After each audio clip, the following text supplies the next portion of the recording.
photos, get the video. All right. We got the thumbs up.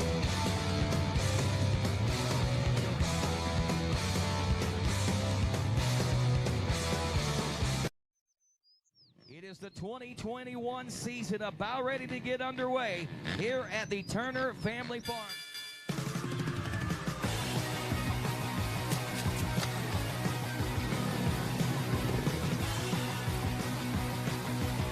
Are you ready to go GNCC racing?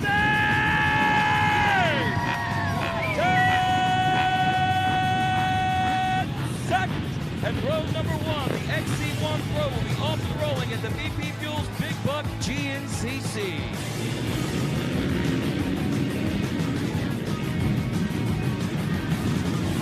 Josh Strang grabbing the early lead.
The fist goes up. The hometown crowd begins to cheer the final turn, and to the checkers, Grant Baylor takes the Big Buck GNCC. Did you see Stu Baylor running through the final turn of his brother? Absolutely unbelievable. Congratulations to that young man, to that new team, to that manufacturer, to everybody involved. You see the girlfriend giving him a hug. That is an emotional Grant Baylor. I've got goosebumps right now. I've been ready all day. There you go. Make some noise. Cheers. Yeah, that's how you do it. Let the man come in. You guys make some noise for Grant. Here we go. Popping bottles here at the GNCC. Big congratulations again to Grant Baylor. You had nowhere to run, nowhere to hide. Thanks for making me a part.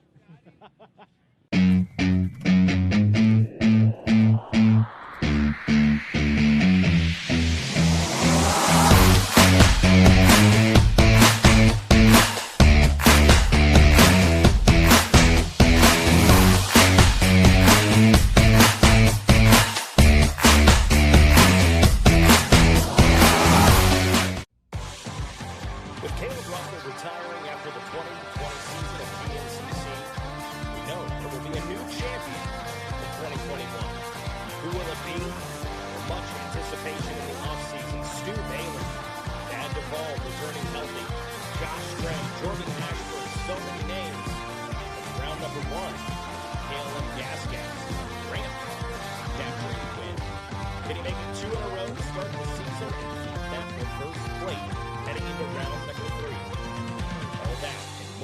here on RacerTV.com.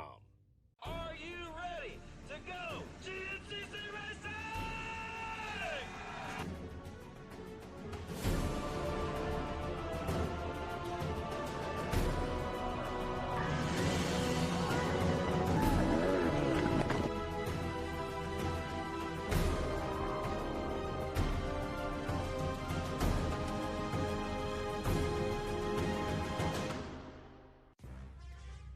Good afternoon and welcome to round number 2 of the Grand National Cross Country Racing Series presented by Specialized, an AMA National Championship. We're here in the sands of Florida, Palatka, for round number 2 of the Moose Racing Wild Boar GNCC. Well, as we head into round 2, coming off a huge win, a surprise to many folks, but maybe not to himself, Grant Baylor on the KLM Gas, making a statement in round number 1, snagging the win and the points lead heading into round number 2.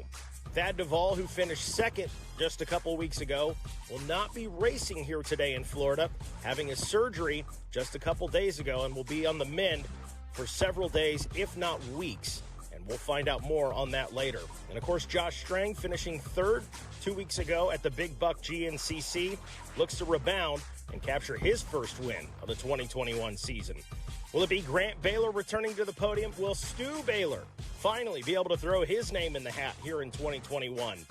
All that and more coming up next. And of course, we can't forget the XC2, Mike Wachowski and Craig DeLong, two guys that went back and forth all season long last year. Look to do some more of the same here this season, with Wachowski coming off the big win in round 2, DeLong finishing second, and Lyndon Snodgrass making his way up onto the podium with third. And of course, we can't forget the FMF XC3, Jonathan Johnson snagging the win in round 1, looks to repeat that performance here in round number 2. Well, the stage is set. Let's see what we're going to deal with as far as the track goes with our Yamaha Racing track description with Jared Bolton. Thanks, guys. Once again, GNCC returns to the Sunshine State for the Wild Boar GNCC. The thing about Florida is when you come down here, you're going to be dealing with sand. And sand gets really, really rough as the weekend wears on. And the other thing about Florida is you're going to have a little bit of mud as well. However, even with some rains leading up to this event, this place has actually been pretty dry, but not overly dry, which puts a unique spin on it. The sand's actually packed in a little tighter than it has been in the past, which actually won't let things get quite as rough as it has been before. But of course, you still got some of the mud holes to contend with out here in the field as well. If you're smart, you can pick your way around those. They're not deep.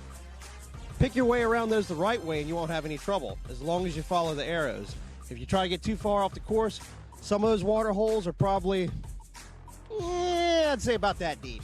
So you got to be really smart when you get out in there. The rest of the course, it's good flowy trail here. Some tight spots, some really, really fast stuff. Beautiful, beautiful facility here at Wild Boar. Make for some great racing. Back to you guys.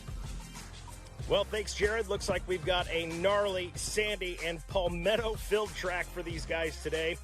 We're going to take a quick word from our sponsors, and when we come back, Mr. Rodney Tomlin will be down in the starting line with those iconic 10-second calls. Rocky Mountain ATV MC, retailer, distributor, manufacturer, product developer, parts tester.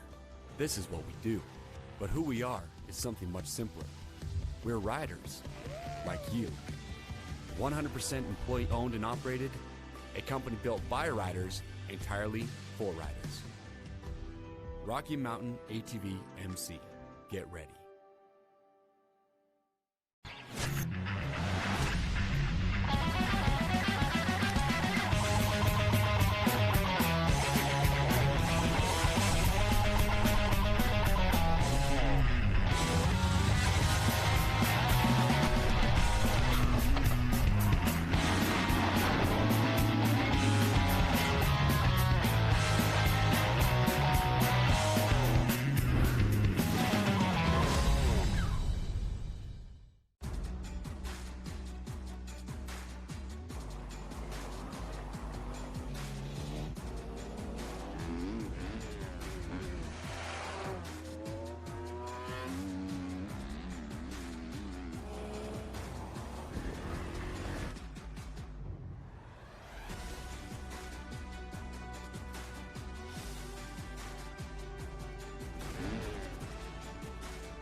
a motorcycle athlete of the year to Caleb Russell. So I'd like to pull Caleb up on here on the stage.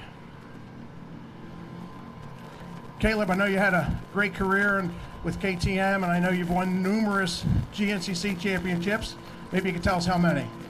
It's been a lot. I think everybody's tired of hearing about me winning. Let's see who wins today and this year now. And he's also a member of the winning ISDE team for us back a couple years ago, and he's done a lot for us in racing, and we're real proud of him. And once again, on behalf of the American Motorcycle Association, I'd like to present Caleb Russell, our AMA Athlete of the Year. About a round of applause for him, folks. Thank you very much. Thank you, Joe. And now, ladies and gentlemen, if you would join with us as we ask Mr. Ricky Towery to ask a blessing on today's race. Thank you, Rodney. And let's go, Lord, and have a water prayer together this afternoon. Heavenly Father, once again, you brought us together safely to such a beautiful place. We're in the Sunshine State. Lord, you brought us some sunshine today, and we thank you for that. Lord, just watch over these riders this afternoon. Keep them safe. Let them go out there and have a good time together. Be it the spectators and everyone that's gathered here together. Lord, do continue to watch over our military men and women in all parts of the world every day. Do be with our leaders each and every day. Lord, once again, we thank you for the landowner for letting us use this piece of property to enjoy our sport. Continue to bless them. Lord, every one of us should just be thankful that we're here having fun together. We just thank you for being in control of everything each and every day. We just ask that you'll take us all home safely when it's over with so we can get back together again one day. In Christ's name we pray, amen.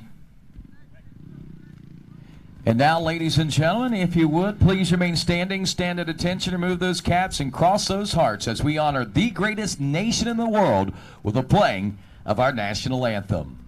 Oh, say, can you see by the dawn's early light what so proudly we hailed at the twilight's last gleaming, whose broad stripes and bright stars through the perilous fight o'er the ramparts we watched were so gallantly streaming, and the rockets' red glare, the bombs bursting in air, gave proof through the night that our flag was still there. Oh, say does that star-spangled banner yet wave o'er the land of the free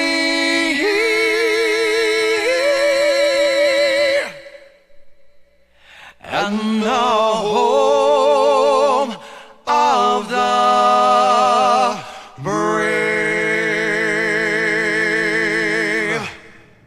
There you go, folks, and there you have it. The stage is set and GNCC racing is about to resume and roll into our final race of the weekend here at the Wild Boar GNCC. One more order of business, and that is, let's meet our starting lineup. Rolling to the line today in accordance to points from the first round of GNCC racing. Here's our stars of the Wild Boar GNCC. After winning round number one, riding aboard the number 314, your points leader from Honey Path, South Carolina on a KLM Milwaukee gas ride, Grant Baylor. Riding aboard the number 114 from Australia on a Babbitt's Online Monster Energy Kawasaki Team Green Machine, Josh Strang.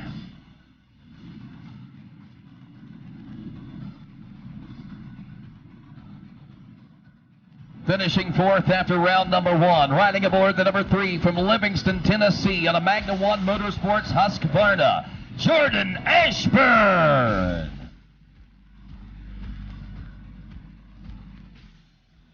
Fifth in points aboard the number 530 from Harrington, Connecticut on the Trail Jesters KTM FMF ride, Ben Kelly.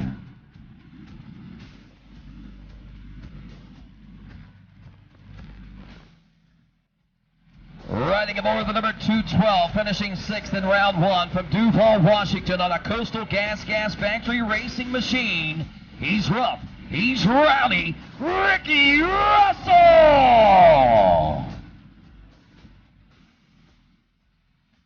7th in points after round number one aboard the 523 from Boonville, North Carolina on an Ampro Yamaha, Lane Michael!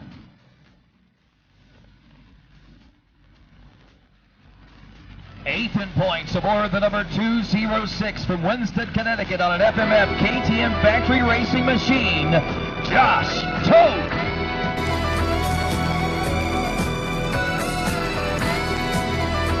Riding aboard the 121, finishing 9th out of Logan, Ohio on a factory beta, Corey Buttrick. The 831 from Bellsmer, Florida. No pounds. Dunlop and ATM.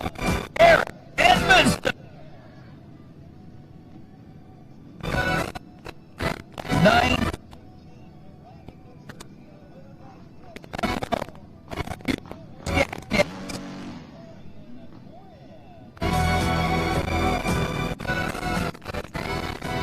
Missing round one, but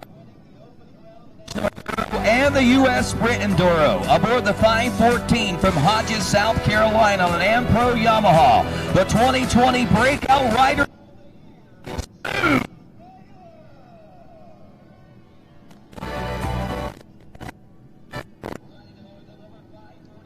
From Chile on a Red Bull MCS Racing shirt, Benjamin Hara.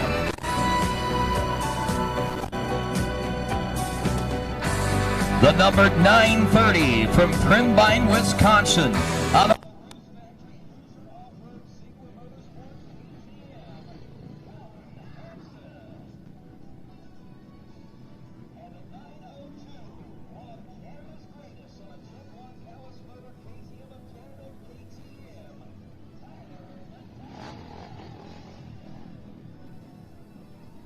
Ladies and gentlemen, starting lineup for this,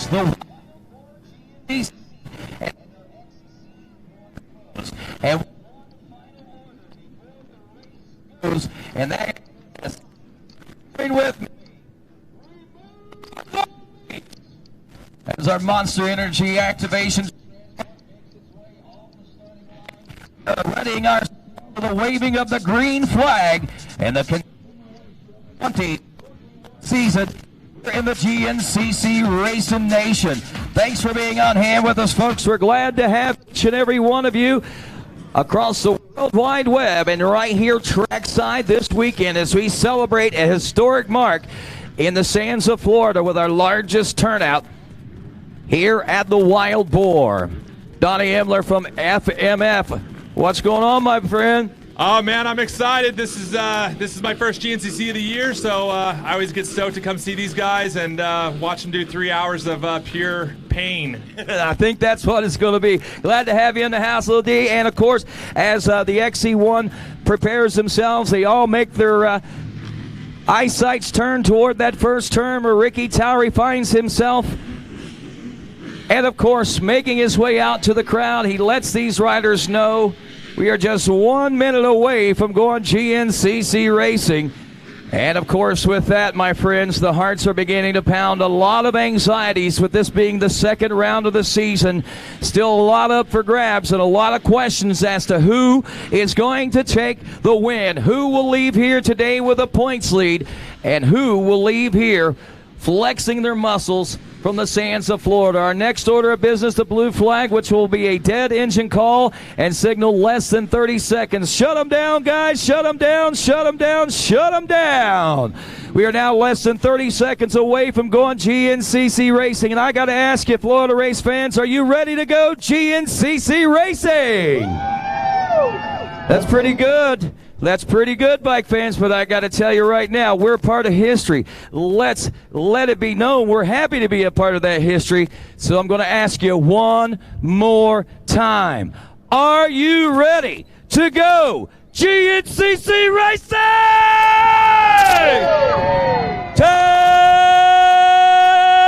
10 seconds. And row number 1, the XC1 Pro, will be off and rolling at our Moose Racing Wild Boar GNCC.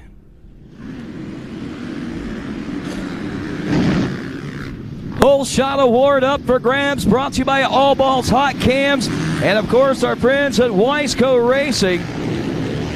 It is the number 3 Jordan Ashburn from Livingston, Tennessee, and Lane Michael down in the first turn. I believe that's the 523, trying to regain his composure, trying to fix the bike back, and he's ready to go as we go to the XC2 250 Pro. Rider lefty, Vince Natelko, also Cody Barnes, Thorne Devlin, Lyndon Snodgrass, Liam Draper, Michael Witkowski, Brendan Poling, Jesse.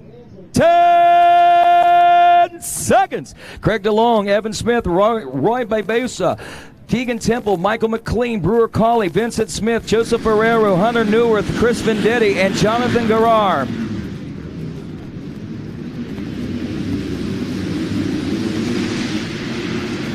198, Liam Draper. Draper by inches out of New Zealand on the Tigley Energy KTM racing machine. FMF XC3 125 Pro-Am. Zan Case, Mike DeLosa, Jeremy Lallemand, Ben Parsons, Chase Colville, Noah Clark. Also Colt Converse, Eli Childers. 10 seconds. John Melee, Michael Pillar, Trevor Barrett, Max Fernandez, Jason Lipscomb, Jake Froman, Dustin Simpson, and Jonathan Johnson. The 318 Chase Colville, race 1 winner, getting a great jump off the line. It will be Colville snagging that early lead, sweeping the middle of the turn. Colville from West Sunbury, Pennsylvania, on a LoJack Yamaha cycle sales backed machine. Open A coming up next in 10 seconds. Nathan Rector, Chase Hayes, Will Simon Piper, Dylan Dela Cruz, Evan Earl, Tyler Braniff, Ezra Prine, Austin Zink, Cameron Sisk, Hunter Cleveland, Tanner Whipple, Robert Whitlock, Jake Green, Eric Douglas, Lynn, Steve Eastbrook, also Nicholas Hunter, Scott Gullard, Jose Mercado, Kobe Davis, Matthew McDonald, Kenton Coleman, and your early leader, the 27, Nathan Rector from Rogersville, Missouri, on a Marionville Power Sports Moose Racing Max Spec ride. Also Chris Bach out there with us, John Ellis, Sebastian Pecarez, Matt Tavani, and I believe that was Chris Bach, former XC1 Pro rider too. So we go down to our 250A in 10 seconds. JoJo Cunningham, Dakota DeVore, Braden DeVette, Jonathan McDougall, Neil Inman, Zachary Davidson, Joshua Lee, Jeremy Wallstrom, Bubs Tasha, Benjamin Wright, Bolton B. Roth, Alex Luger, Tommy Fortune, Joshua Tolkien, Dalton Seals, Tanner Collins, Joe McNeil, Brent Ham, Logan Kittock, Cole Whitmer, the 299. We also have Nicholas Cordana, Mario Petrillo, Noah Chambers, Matthew Cornish, Tristan Landry, Trevor Maley, John Gentry, and Kyle Dutton. As we go to our next class, the 4-stroke A lights in 10 seconds. Tyler Palmer, Cooper Jones, Cody Meeks, Trevor Getz, Ian Potter, Sam Hall, Alexander Patterson, Matthew Davis, Philip Dagnanese, Russell Smith, Mitchell Owenby, Logan Lanier, Lucas Holt, Trent Gaither, Joshua Guffey, Lake Plowman, David Jakopic, Lance Machino, Hunter Barron, Nathan Davis, Samuel Hinkle, Gary M. and Caleb Baltimore, Jason Key, Cubby Becker, and Huck Jenkins. And I believe that was 433 of Lance Machino getting the early lead. Also, Nicholas Dilibarto, Blason Moore, TJ Vine, Gage Pepin, Nick Capper, Grant Davis on the course with us. We go to the 158 class. Toby Cleveland, Max Rust, also Alex Metz. 10 seconds. Lucas Valenbenito, Sean Myers, Ryan Boyd, Matthew Howard, Hunter Smith, Ethan Cox, Ryan Piper, Dawson Dobson, David Johnson, Gunnar Williams, Hunter Thorne, Ben Lemansky, Blake Kohler, Austin McCoy, James Skinner, Nathan Delaney, and Blake Yaris. 213, Toby Cleveland from Aaron, New York. Fly Racing, John's Equipment Rental, West Family Racing, Yamaha ride. Junior AB 25 plus class coming up next. 10 seconds. Grant Marriott, Matt Harrington, Spencer St. John, Jonathan Eklund, Rance Dortch, Matthew Petrola, Jeremy Houston, Timothy Campbell, Dakota Duran, Taylor Myers, Kurt Lucas, Jesse Kildo, Matthew Modick, and Andrew Boggs. Oh man, that changed about 3 times. And then back to the guy in the first turn first. It was a 519 Dakota Duran from Murfreesboro, Tennessee on a Sloan's motorcycle and ATV, fully promoted Dad's Lawn Care backed ride. 10 seconds. The Bet A class, Joe Marsh, Joshua Webb, Joshua Wyatt, Charlie Hugel, Andrew Smith, Travis Hillsop, Michael McMahon, Joshua Brown, Jesse Arsenal, Scott Cunningham, Colin Goodman, Ryan Inman, Damon Prince, Garrett Arthur, Steve Cavier, Glenn Curry, and Matthew White. 539 on the helmet. Damon Prince from Springfield, Missouri, I believe grabbing that early lead as we go to the senior 840 plus class now. James Raines, Smiling, Frank Messina, Shotgun, Sean Remington, also Larry Sylvia, Todd Thompson, Brent Belso, Andrew Matu, Igor Torres. 10 seconds. Buddy Barnes, Harley Anderson, Robert Kitchen, Joe Dean, Ignacio Laviosa, William O'Brien, Barry McCarty, Bob Bergman, Mark Hojanowski, and Jason Stickley. Good to see Barry McCarty out with us today. I got a text that he was going to be here. Hadn't had a chance to talk with him much, but Jason Stickley from McDonald, Pennsylvania on a Lenovo Racing Numbers Brewing Stickley hauling back machine, taking that early lead. 10 seconds. Senior B, Brent Maynard, Michael Rainey, Chad Miller, Felipe Branger, James Pitterick, William Hollenbeck, Tim Michael, Mike Horwath, and Ray Hench.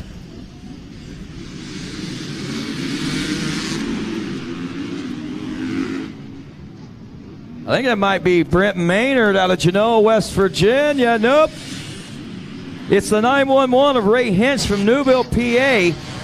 At 319, Maynard right there with him. The 150B coming up next. Ryan Deal, Hayden Serena, Shane Penrose, Matthew Hollenbeck, Chandler Goldsboro, Brandon Farmer, also Nick Barrier, Blaine Barrier, Conley McElvain.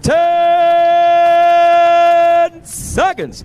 Aiden Myers, Jay Pittard, Carter Wendland, Caden Childers, Bailey Flynn, Carson Baggett, and David Hognowski.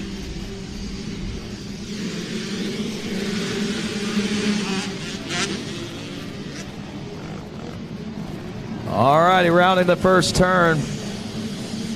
208. That's Hayden Serena from Harrisville, Pennsylvania. As we go to the 250B class coming up next, we got Ethan Dingle, Rodrigo Coria, Joaquin Borgano, Trace Batterman. 10 seconds. Cody Gamprel, Chandler Taylor, Wyatt Kiesler, Colton Shields, James Margatz, Nick Graff, Max McNary, also Mark Sturdivant, Billy Seglia, Ty Hughes, Tyler Martin, Austin Matt, Steve Pepe, Adam Moffat, Sean Sumney, Chase Starkey, Dakota Cunningham, Peyton McVeigh, Joshua Gannon, Russell Anderson. Your leader, 467, Stephen Pepe from Farmington, Massachusetts on an Answer Racing factory backing Flow Vision machine. Also Cameron Madison, Samuel Goins, Leon Galbraith, Tyler Leisho, Jacob Detamore, and Andrew Inman out there on the trail with us. Up next is going to be the Open B class. Riders like Dylan Fleming, Miles Gefkin, Devin Botkin, Briston Harvard, Luke Ruiz, Jacob Staten. 10 seconds. Jeffrey Russell, Michael Scott, Craig Oberholzer, John Hawkins, Gustavo Cordona, Matthew Harris, Chase Emmons, Spencer Pirro, also Jesse Carson, Austin Bruni, Jacob Maynard, Joshua Watson, Ryan Hemmick, Ryan Tucker, Michael Horwath, and Jeremy Ladon.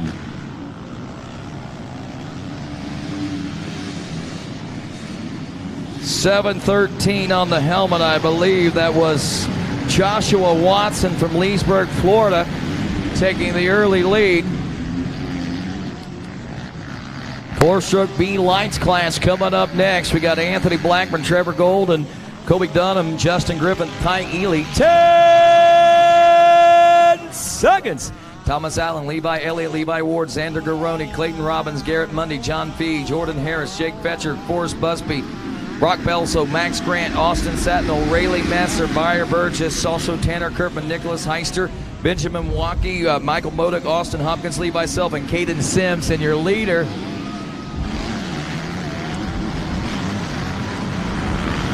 that might have been Trevor Golden. I'm not real sure, but it could have been Golden. Might have been Austin Sentinel or maybe Levi Self, but numbers all ran together for me there. But here we go. Final row, Vet B30 Plus class. We got 10 seconds for Adam O'Dell, Cody Hostad, Larry Hopper, Daniel Parlier, Gene Coscurda, Matt Miller, Stephen Tarek Dilson, Daniel Smith, Drew Gorey, Fernando Pincho, Nick Resch, Zachary Floyd, Joshua Carey, Jason McKenzie, Sean McKenzie, Michael Cheney, Tyler Click, David Espinoza, David Ravensky. Also Johnny Sharp, Brandon Belcher, Leon Fox, Bradley Roberts, Thor Church, Daniel Kirshner, and Josh Koscheck. And that, ladies and gentlemen, the field of some 350 riders in this afternoon race. And wow, what a nice one we got. As we said, record turnout here for the Sands of Florida throughout the course of the weekend with the ATVs and all of our bikes. And of course, looking for an exciting and off-the-charts battle today as well. Stick around. Who's going to come out on top? There's so many variables, so many players. GNCC Live continues after this.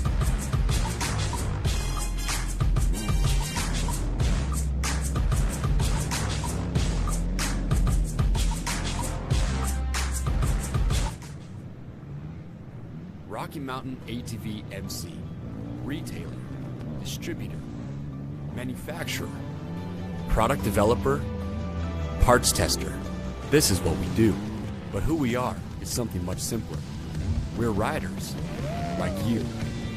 100% employee owned and operated, a company built by riders, entirely for riders. Rocky Mountain ATV MC, get ready.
Born of family values and a homegrown work ethic, Cometic Gaskets seals your machine so you can focus on the finish line. Cometic Gaskets are the competitive standard for racers who demand the very best. Cometic Gaskets are constructed from superior materials designed to perform in the most demanding environment, whether it's championships on the line or a day in the dirt with friends. Professionals and enthusiasts depend on Cometic. Cometic Gaskets, sealing championships since 1989.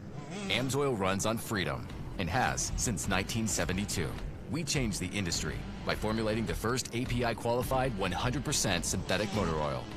The rest of the market has been trying to follow our lead ever since. But a head start is a head start. We punish our products firsthand in our world-class laboratories and beyond. Because some things can't be learned from a test tube. Run with us.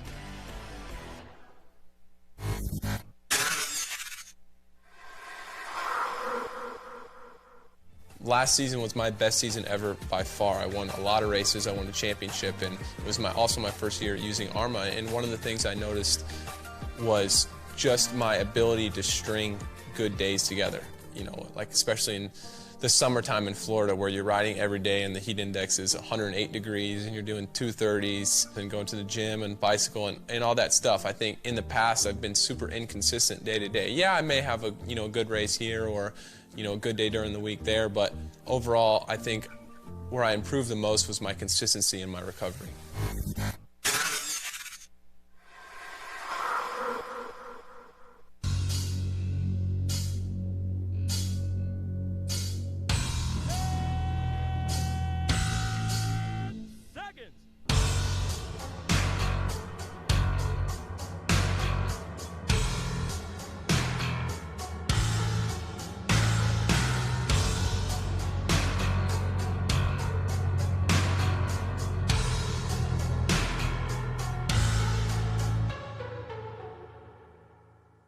Even when you're the best, you never stop striving to be better.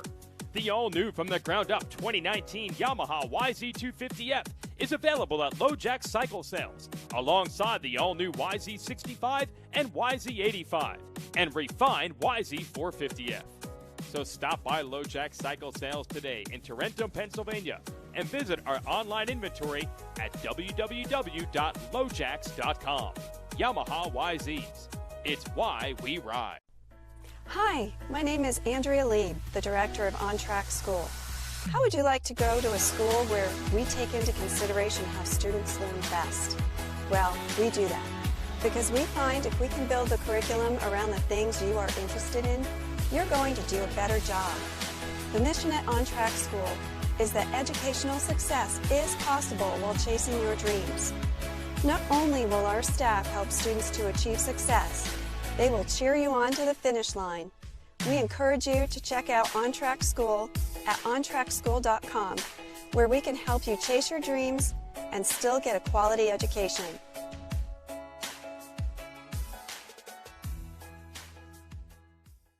We are American Motorcyclists. We are members of the American Motorcyclist Association. Racers, fans, and crew. We come together for this sport we love, to race together, to grow together. We start young and not so young. We race motorcycles and ATVs. We become friends, we become family. We compete for weekend bragging rights and national championships. We make memories on the toughest off-road courses in the country and on the best motocross tracks in the world. Some of us aspire to the speed and poise of road racing or the fierce competitiveness of American flat track, and we honor our greatest champions in the AMA Motorcycle Hall of Fame. Through it all, we cheer, we win, and we lose. We are racing. We are the AMA. Race with us. Be part of the greatest sport in the world. Be an American motorcyclist. Join us today at www.amajoin.com/join-now. Monster Energy AMA Supercross in FIM World Championship. 22 riders in the starting gate believe I will be champion. Be there to see who wins the round at Atlanta Motor Speedway April 10th, 13th, and 17th. Visit supercrosslive.com to get your tickets today.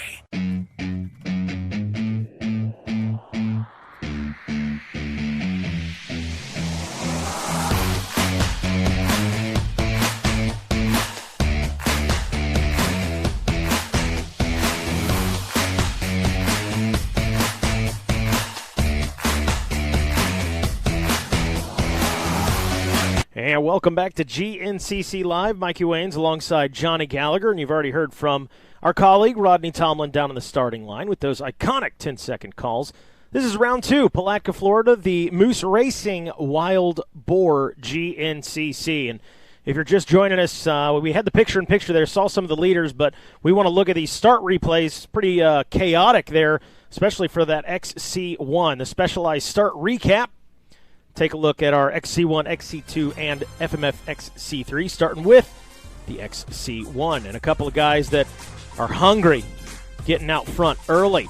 Ricky Towery with the waving of the green flag gets us off and rolling. And as our riders jockeying for position, coming out in front, battling was Jordan Ashburn and Ricky Russell. Ashburn gets it pretty clean right there on the number 3 Magna 1 Motorsports Husqvarna.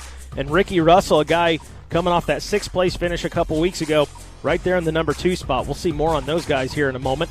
And I think Ricky Russell actually jump out in our lead, currently speaking.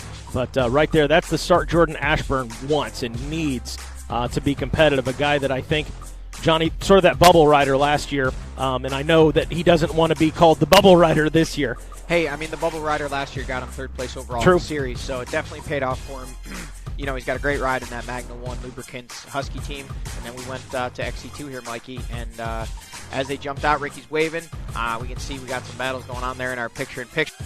Actually, our EP Fuel Pro Row in the lower right there. And then our XC2 start in the upper left-hand corner. And quickest out of the gate and through the first turn. Around the outside, it was a 525 of Tegan Temple, but Craig DeLong and Liam Draper snooping around that outside, so we'll see who have to actually get credited with that. That one was close. I think Rodney called it Liam, but yeah. I don't know on screen. It could have been Tegan Temple, could have been Craig DeLong, could have been Liam Draper, all 3 of them right there, but those guys absolutely just on the hammer. Everybody wants to get out front here. You know, there's a lot of roost. I mean, this track, the sand is just so wet, so heavy, and there we see that looks to be, actually, I think that is Tegan out front there after a couple of turns. Then on the XC3 class, those little 125s, they were just singing there, Mikey. There's no sound like it in the world. I always say that on MAV TV when we do the voiceovers. I get real quiet when these guys start. You want to hear them.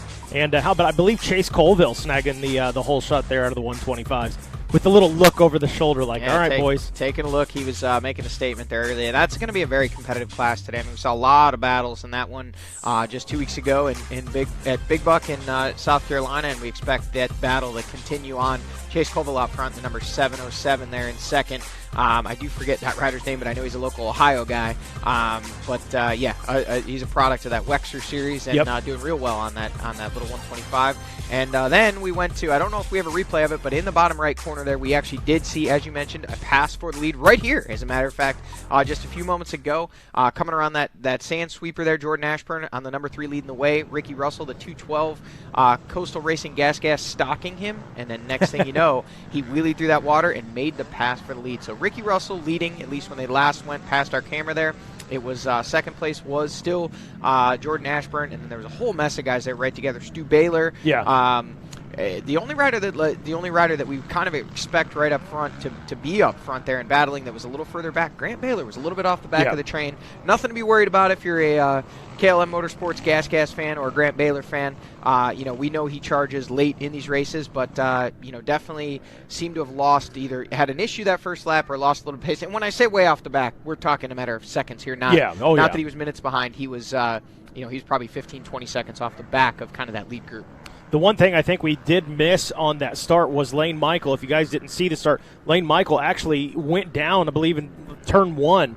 So he's starting back of the pack. So Lane, another guy, that 523 Ampro Yamaha, going to have his work cut out for him today, trying to work up that X. Yeah.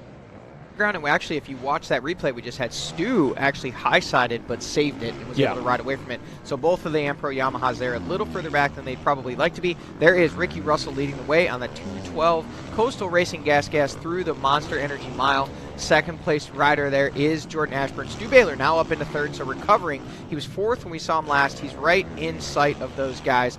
And then it is the 206 of Josh Toth on that Red Bull Factory FMF KTM and 13-mile marker. That means we're about a mile from seeing us. The freight train. Josh Strang coming around in 5th.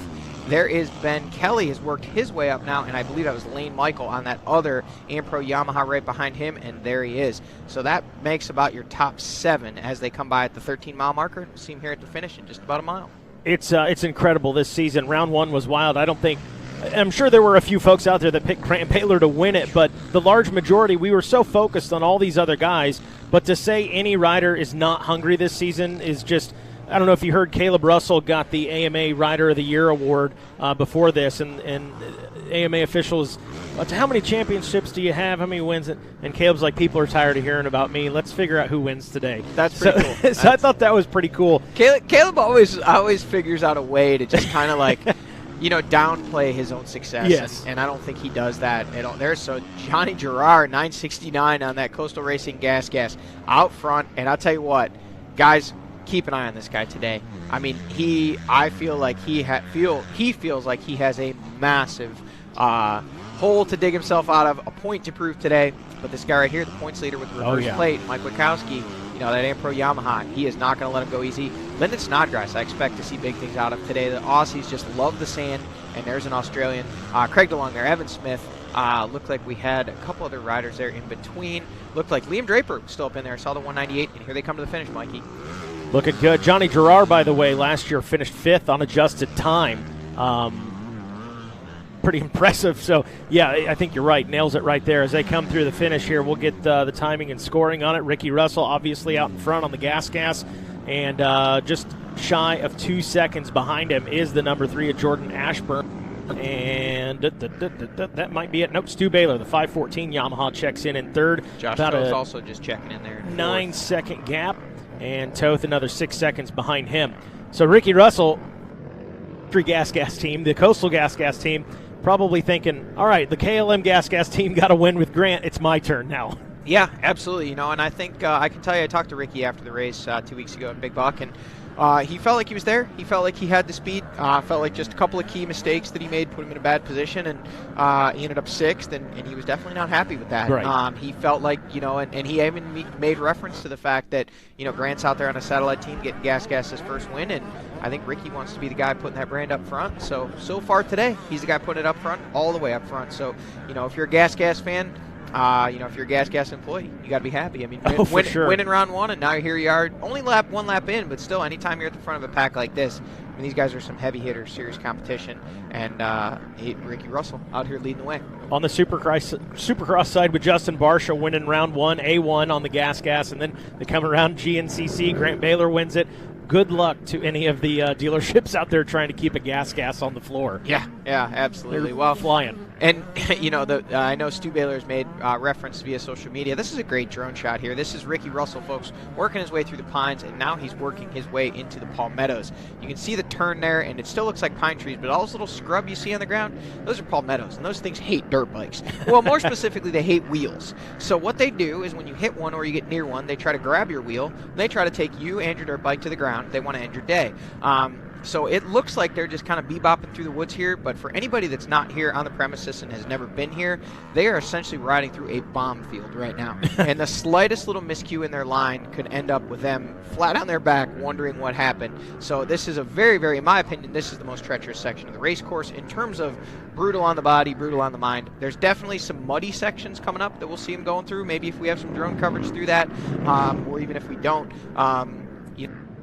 up where they're really going to have to be cautious about picking their lines, but through that section there, that is that, and going back the other way, we'll see here in a few minutes, a very similar section. Those are just so treacherous physically. Ricky Russell out these fields, and just look at him stretching this thing out. He's just riding away from Jordan Ashburn. Yeah, he's definitely putting a lot of time, and it looked to see them kind of crunch up and get a little closer as they enter that section you talked about. As a matter of fact, yesterday we saw it on the ATV side. It was kind of interesting. Walker Fowler was out in front of Hunter Hart. As they got close to it, looked like Hunter Hart was going for a pass. As we found out after the race, Walker said, no, you go ahead. You go through the mud holes first. Let's see how you do in corset. I'm going to look for the advantage just in case you mess up. So look to see Ricky Russell slow the pace as he enters there. Unless he's got that perfect line, you probably need a tape measure, maybe more than a yardstick in some of those mud holes. I'll tell you what, I saw yesterday morning some crazy stuff during that morning ATV race. I saw a 4x4, Michael Aurelia, as a matter of fact, one of our 4x4 pro riders. His bike, the only thing you could see was the handlebars. It was wild. There's Josh Toth there in fourth. Ben Kelly now up to 5th. So Ben Kelly on a charge, rider that we saw up front. And there is, if you want to talk about a rider who's probably most disappointed with his performance 2 weeks ago at Big Buck, 5th place for him, the team. he made mention. He said, look, I'm not happy with 5th. The team's not happy with 5th. I came here to win. You know, we talked about it after the race. I was running a podium position late in the last lap. If I could have salvaged that, that would have been fine. But the fact that he connected with another lapper and allowing Josh Strang to go up and take that 3rd place spot, he was not at all happy about that. Here's Ricky Russell through VP Fuels Pro Row, coming through all the gas tents. Pro Row's getting big, man. Got her double stacked this weekend. And here we come. You know, this is that section we were just talking about. They're coming into it now. About the next minute and a half, they're going to be all those water puddles that you see right here, unassuming, no big deal, right between them, really through. But folks, what you're seeing there, some of those puddles are 3 to 4 feet deep. That's just no exaggeration. Keep in mind, they do mud bogs here. Big, giant, lifted trucks out there, and sometimes they struggle. So take the dirt bike, take the ATV out, and see how you do. And here's that section you were talking about, Mikey, where they're going to be a little more cautious. I'm sure Ricky has his lines picked out. You can see the guys running out of the way, showing them where to go. But man, just so much as the width of an ATV over can go from a perfect line, you know, inch or 2 deep to 3 to 4 feet deep. You really got to hit your marks in this section.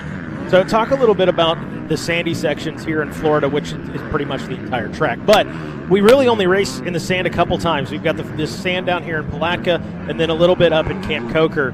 What's your take on that? I know you train down here in Florida. Not all the guys do, and this is where we're seeing them really slow down. They got her roped off today. But what's kind of your take on running down here in the Florida sand? What are the advantages, disadvantages from a rider's perspective? Well, it's a very different track surface than obviously we race other than Camp Coker. You know, some other tracks we have, there might be some clay with some sand mixed in, and there might be some sand sections, down near a creek or something like that. But bike setup is different for a lot of these guys. They'll run a different rear tire, what they call a paddle tire or a sand tire, to get the hook in this loose sand. Not everybody runs them, but most of your XC1 guys are probably running them today. They just want that bite, which can come back to bite you in the roots because those tires just do not hook up on the roots or stumps or any of that kind of stuff. Here we see XC2 coming through. Looks like Ryder Lafferty there in XC2. It may be the leader of XC3 actually behind him. So it looks like Ryder may have fallen back into the clutches of the next class coming through. We'll have to wait and see if that is the case. I can't see the number on that rider. That is the number 1 of Zach Hayes, the leader of the XC3 class, followed by Jonathan Johnson. Ben Nelko, it looked like there, and another of the XC2 rider. Nope, that's an XC3 guy as well. So we got XC2 and XC3 kind of mixed themselves there together. So Ryder Lafferty, I'm sure, not wanting to be back in the clutches of that. He wants to be up front battling for a podium in XC2 as we're sitting here looking, and we've got Rodney Tomlin joining us back in the booth, and we've got some action on screen. We've got looks like some more of our XC3 guys coming through. No, that's actually one of the XC2 riders there. Can't quite get a number on him yet. Sun shining, Johnny. Sun shining. Yeah, the glare. That's the glare getting you. So we're waiting on our leaders here, and this is where the track kind of comes back out from that Palmetto, one of those Palmetto sections we're talking about. And, honestly, in terms of the conditions and in terms of the surface, Mikey, the sand is its own animal. We've seen what it can do.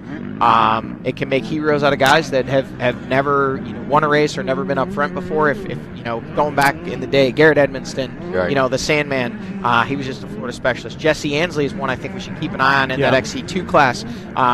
It's definitely going to be. I think it's going to be an exciting day, and I think there may be some surprises.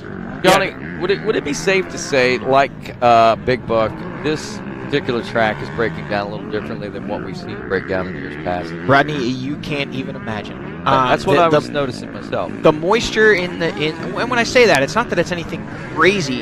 It's just unexpected. Right. This track, the sand is soft, and kind of as fast as you move it, it kind of falls back into place. So it's kind of this ever-evolving, wishy-washy sandcastle with the tide flowing in and out kind of thing.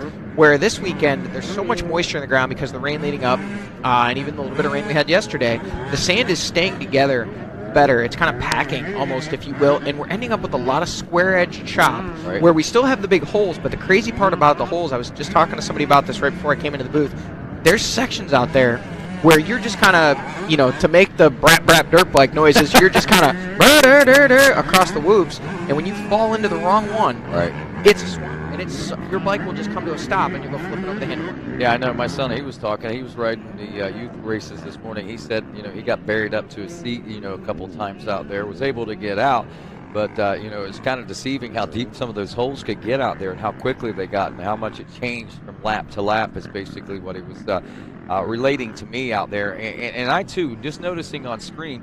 The track seems to be breaking down a lot differently than what it has in years past. And with that, that might be where these sand characteristic riders, these riders that race that we call the sand specialists, these characteristics might weigh in their favor. And there we see, is that, there it is, Ricky Russell leading the way.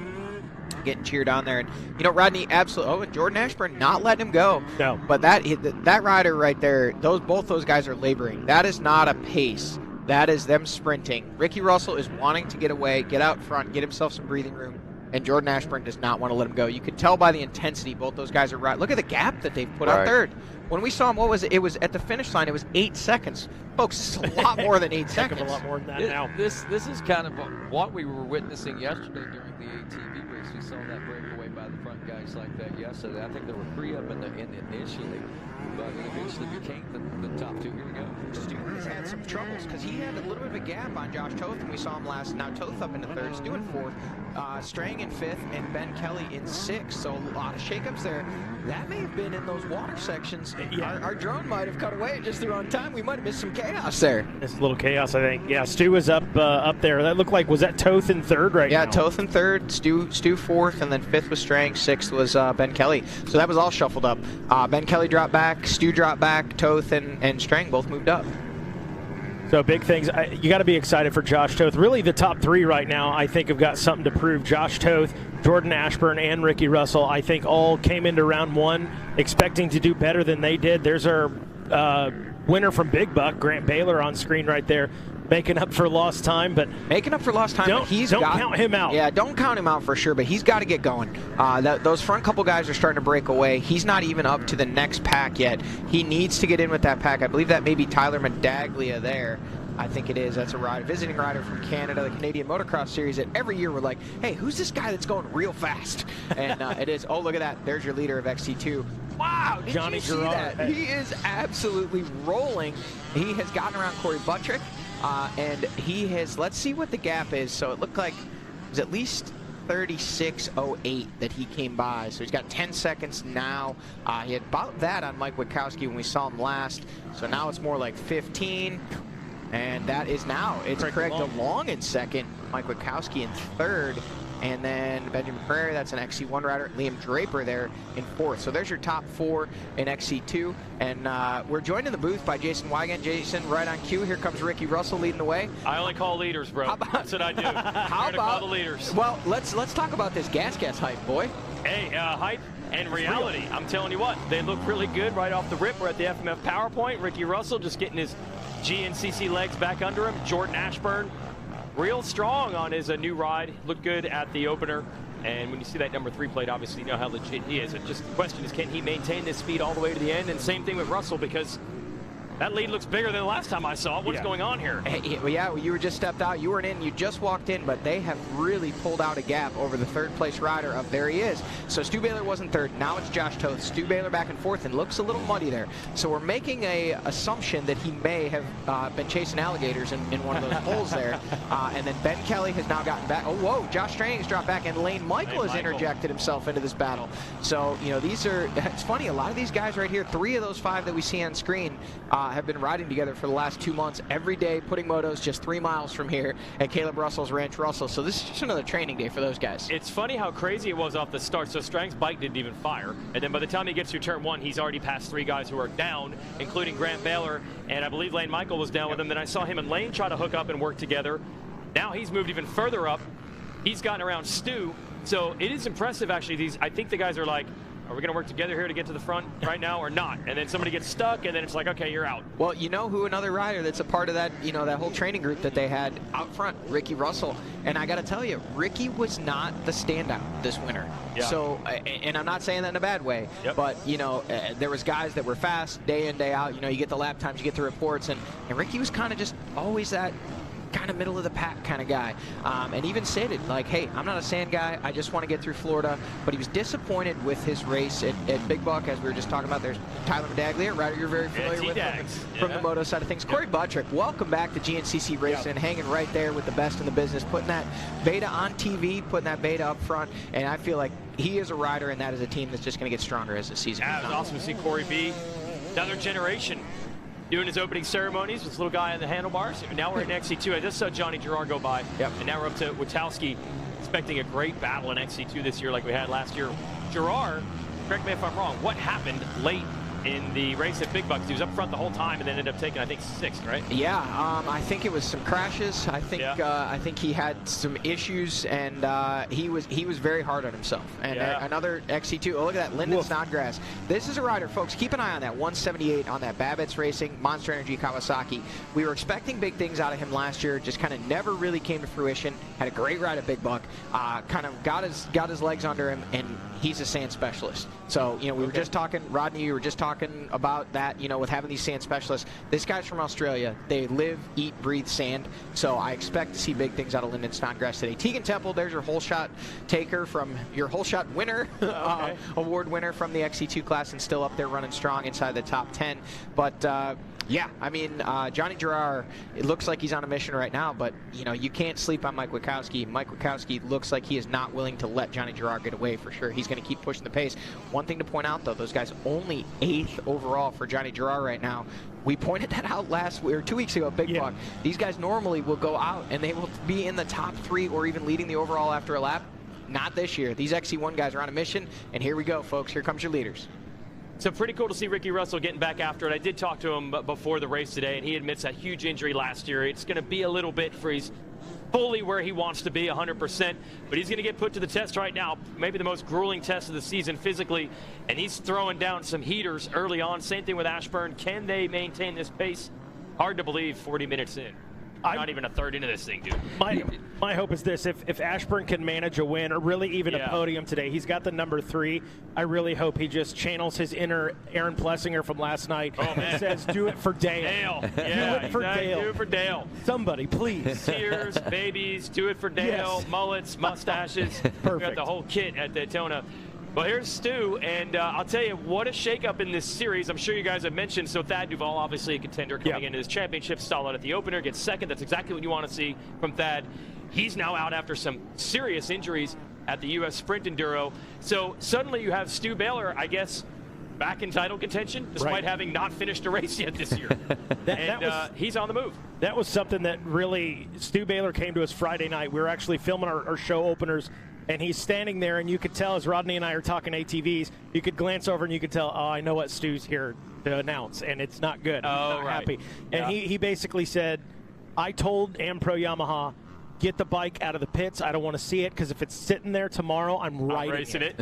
So it was definitely not necessarily his decision, a little reluctant, but probably in the long run going to end up being the best decision for him. Well, there's one less contender to deal with as we see his brother Grant coming through here, but with Duvall out at least for a couple of rounds, hope only a couple of rounds, with ribs and back and lung issues, that's one less guy that Stu would have to jump in points, but it's got to start here, and he's been very strong at this Florida race in the past, won it before. Maybe today is the day. But we're just getting started, man. How long can Ricky Russell and Ashburn do this? Man, they've built up a big lead. Yeah, I spent some time with Stu prior to the Big Buck GNCC, and I had a pretty good inclination that there wasn't going to be a Stu at that race. Yeah. And, of course, knowing that, his mindset was, and he was thinking about it pretty solidly after talking to the guys. He said, hey, Stu, Caleb Russell did it and finished it with 2 rounds to go. I'll just have to do it later. Okay. Will Ricky Russell be able to hang on to it here in the sands of Florida? Stick around to find out. GNCC Live continues after this.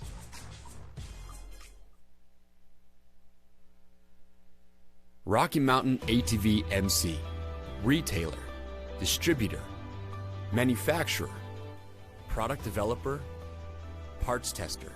This is what we do. But who we are is something much simpler. We're riders, like you.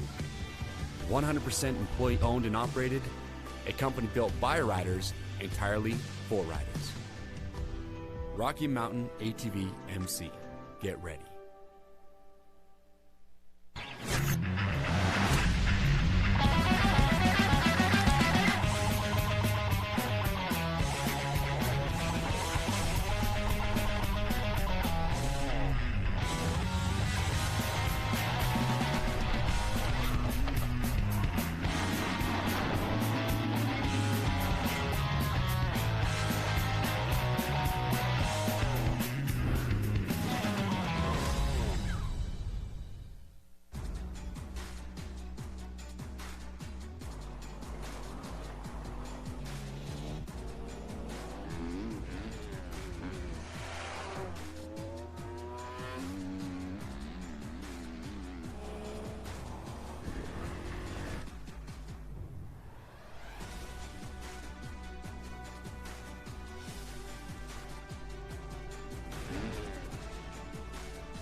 Born of family values and a homegrown work ethic, Cometic Gaskets seals your machine so you can focus on the finish line. Cometic Gaskets are the competitive standard for racers who demand the very best. Cometic Gaskets are constructed from superior materials designed to perform in the most demanding environment. Whether it's championships on the line or a day in the dirt with friends, professionals and enthusiasts depend on Cometic. Cometic Gaskets, sealing championships since 1989. AMSOIL runs on freedom and has since 1972. We changed the industry by formulating the first API-qualified 100% synthetic motor oil. The rest of the market has been trying to follow our lead ever since. But a head start is a head start. We punish our products firsthand in our world-class laboratories and beyond. Because some things can't be learned from a test tube. Run with us.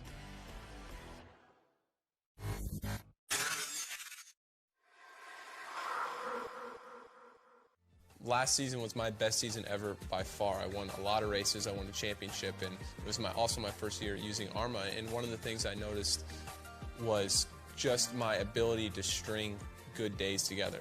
You know, like especially in the summertime in Florida, where you're riding every day and the heat index is 108 degrees, and you're doing 230s, and going to the gym and bicycle and all that stuff. I think in the past I've been super inconsistent day to day. Yeah, I may have a good race here or a good day during the week there, but overall, I think where I improved the most was my consistency in my recovery.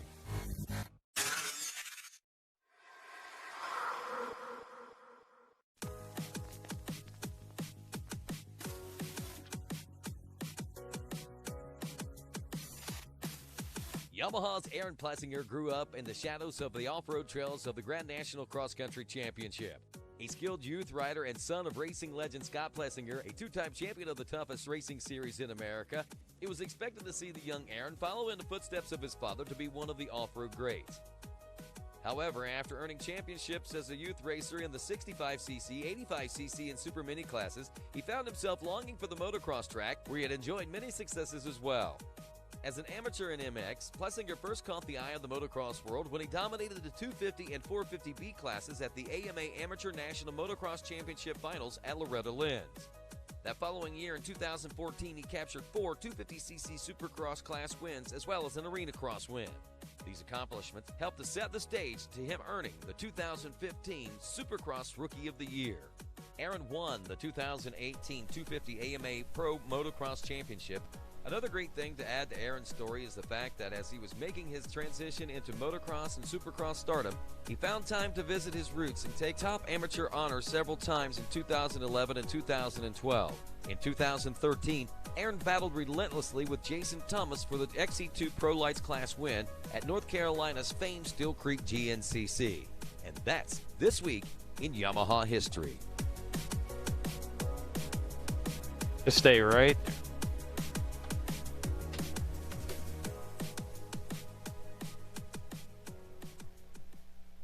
And welcome back to GNCC Live. Rodney Tomlin along with Jason Wygant and, of course, Mikey Wayne's out and about now, and also Johnny Gallagher joining us here in studio.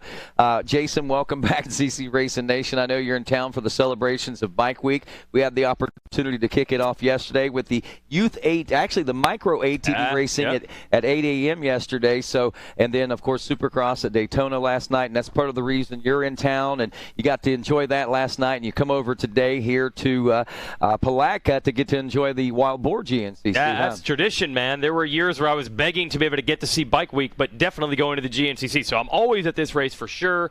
I would have had my kid race the micro bikes yesterday, but I was a little busy at the Supercross. So we'll be back. We will be back at Macon Washington, Georgia at Ionia for the next race. That'll be fun. But anyway, I'm just here to bench race GNCC. Championship is wide open. We thought it was unpredictable already, and now we got Thad Duvall hurt, and Stu Baylor missing a race, and Grant Baylor winning the opener, and Ricky Russell with a big lead right now. Who knows what's going to happen, Rodney? I've said this a couple of times, and I'm going to say it again, and I'm going to stand firm on this. This quite likely could be the best year ever in GNCC racing. There's no ifs, ands, or buts about it. I know we've had those years in the past, but, Jason, I think this is going to top them all, man. Well, it's certainly set up for that right now as we watch more contenders on the pile. Like, we know Ricky Russell has speed. He's back to showing it today. We know Jordan Ashburn has speed. He's showing it today. Pretty big gap at the end of lap one. They've already checked through what we would call the barrels back in the day. Well, leaders should be checking in here soon at the finish line. We're near the finish line right here. This shot coming out of the 1,000-acre woods or the 1,000-acre forest there. And we'll get a good view of what's going on. Russell and Jordan, we've seen that kind of accordion thing. They'll spread out, they'll tighten up, they'll spread out, tighten up. Stu Baylor also in the mix of things. He's got Josh Toth, Josh Drang, and Ben Kelly, Elaine Michael, all right there mixing it up. They passed around each other, made a few swaps here and there. So the end of the second lap is going to be very interesting as we approach the 1 hour mark. 1/3 of the race nearly complete. And, again, coming into this, we're post the Caleb Russell era that we keep talking about. Everyone's hungry, and this is what we've got. We've got so many different possibilities for people to be winning, to put themselves in positions, things of that nature. Talking with Stu Baylor just prior to the start of this race, headed down to the starting line, caught up with him there on Pro Row. I asked him, I said, what's your true personal assumption about this, And basically, he said he intends and expects to win. He says, if I can't get him on the first lap or two, he says, I'll lay back for a few laps, and then I'll drop the hammer. And he says, I think I'll be able to get around him and take the win. That's confidence, and that's good to know and good to have that. Notably, though, he said the one rider that he's not only worried about today for the most part, but probably as much for the championship as anybody is Josh Strang. He says he's the guy to beat for the championship this year. Well, again, we've seen some ups and downs already. It's hard to believe that we've only completed one race. We've already seen ups and downs for a lot of contenders, but it's like you can almost count on Strang. Anything can happen in racing, but it's like you can count on him avoiding that kind of thing and just being there every week. I know he wasn't even pumped necessarily on the ride at the opener. He was bummed with lappers and everything else, didn't flow, but he still put it up on the podium. And it's like you stack it in a year like this, podium after podium, Johnny, and who knows, man. He put it on the podium, and, you could tell he was, as you pointed out in his post-race interview, noticeably and vocally disappointed about the fact that, he not so much with his finish, just with his ride. He said, I crashed more today than I did all of last season. Was one of his quotes. And there were several that were not flattering of himself, of the track, of the day, basically. But, Josh is a guy, he probably went home, used that as motivation for training, used that as motivation for kind of his mindset coming into this weekend. But back to the Stu thing quick, because let's face it, Stu's the story right now. In so many ways. And that's exactly what I was just going to say. Stu Baylor is like a rolling circus of drama, and not necessarily drama in a bad way. Like there's just so much going on. Yeah, Ricky Russell leading the way, but you know, Stu, he was in the booth with us 2 weeks ago. You know, he could not race because of that injury from the first Enduro. He was on the antibiotics and the blood thinners and didn't want to take a chance. And look at this. He has now reeled in the leaders. So let's talk about Stu since he's on screen. Ben Kelly coming with him. Ben Kelly is hitched a ride. That is going to be a rider to watch today as well. Ben Kelly has hitched onto the back of Stu Baylor, made up that gap. Now, here's the gap back to the 114. Josh Strang, the rider we were just talking about, Mr. Consistent, Steady Eddie. Expect him to be there at the end of the race. Just behind him there, the 206 of Josh Toth, doing well for that hand and wrist injury that he has. And Lane Michael there, right there fighting. And I mean, all the leaders there, top 6, top 7 are all top 7 are all within, you know, striking distance of the lead. But Stu, hiding a little something maybe coming into today, you know, coming back, winning that sprint Enduro. Nobody kind of expected that, and then for him just to come out swinging today, I think he was kind of downplaying his chances to everybody, saying, I don't know where I stand. You know, I'm just going to try and come out here. Literally told me in the booth. And yeah, and I don't know. I know he's got some finger injuries going on. I don't know what he said about that publicly. A fishing accident. I'm not. He didn't elaborate on the fact of what happened, but he did say, and he showed me, you know, the bandage. He said that basically, he says they didn't put stitches in it. He's cut his finger. I think it's like his. Come on, Stu, are you serious, bro? Yeah, really bad. He said it needed about 4 stitches. He said, but they didn't put any stitches in it for whatever reason, afraid it'd tear open or whatever. So they taped it up. He says he just keeps continually taping it, but he knows and expects that it's going to tear open as the race wears on today. You know, before our opener, had you, Rodney, and Mikey Waynes and myself, we weighed in on Racer X and what we thought was going to happen. And I know after winning all those races, once he got on the Yamaha last year, as we watch Ricky Russell headed toward the finish on this Coastal Racing Gas, I know that Stu is a favorite in a lot of people's mind because he ended the year so strong last year. But in the back of my mind is, stuff like that always happens to Stu. Always has, and a lot of times in racing always will. So we've now seen 2 weirdo injuries, and we haven't even had 2 races yet. Right. And it's just hard to carry that week to week. And when you go up against someone with experience like Strang, who somehow is able to avoid that, it's not like Strang hasn't gotten hurt himself through the years, but man, that's just so much drama for, 3 weeks?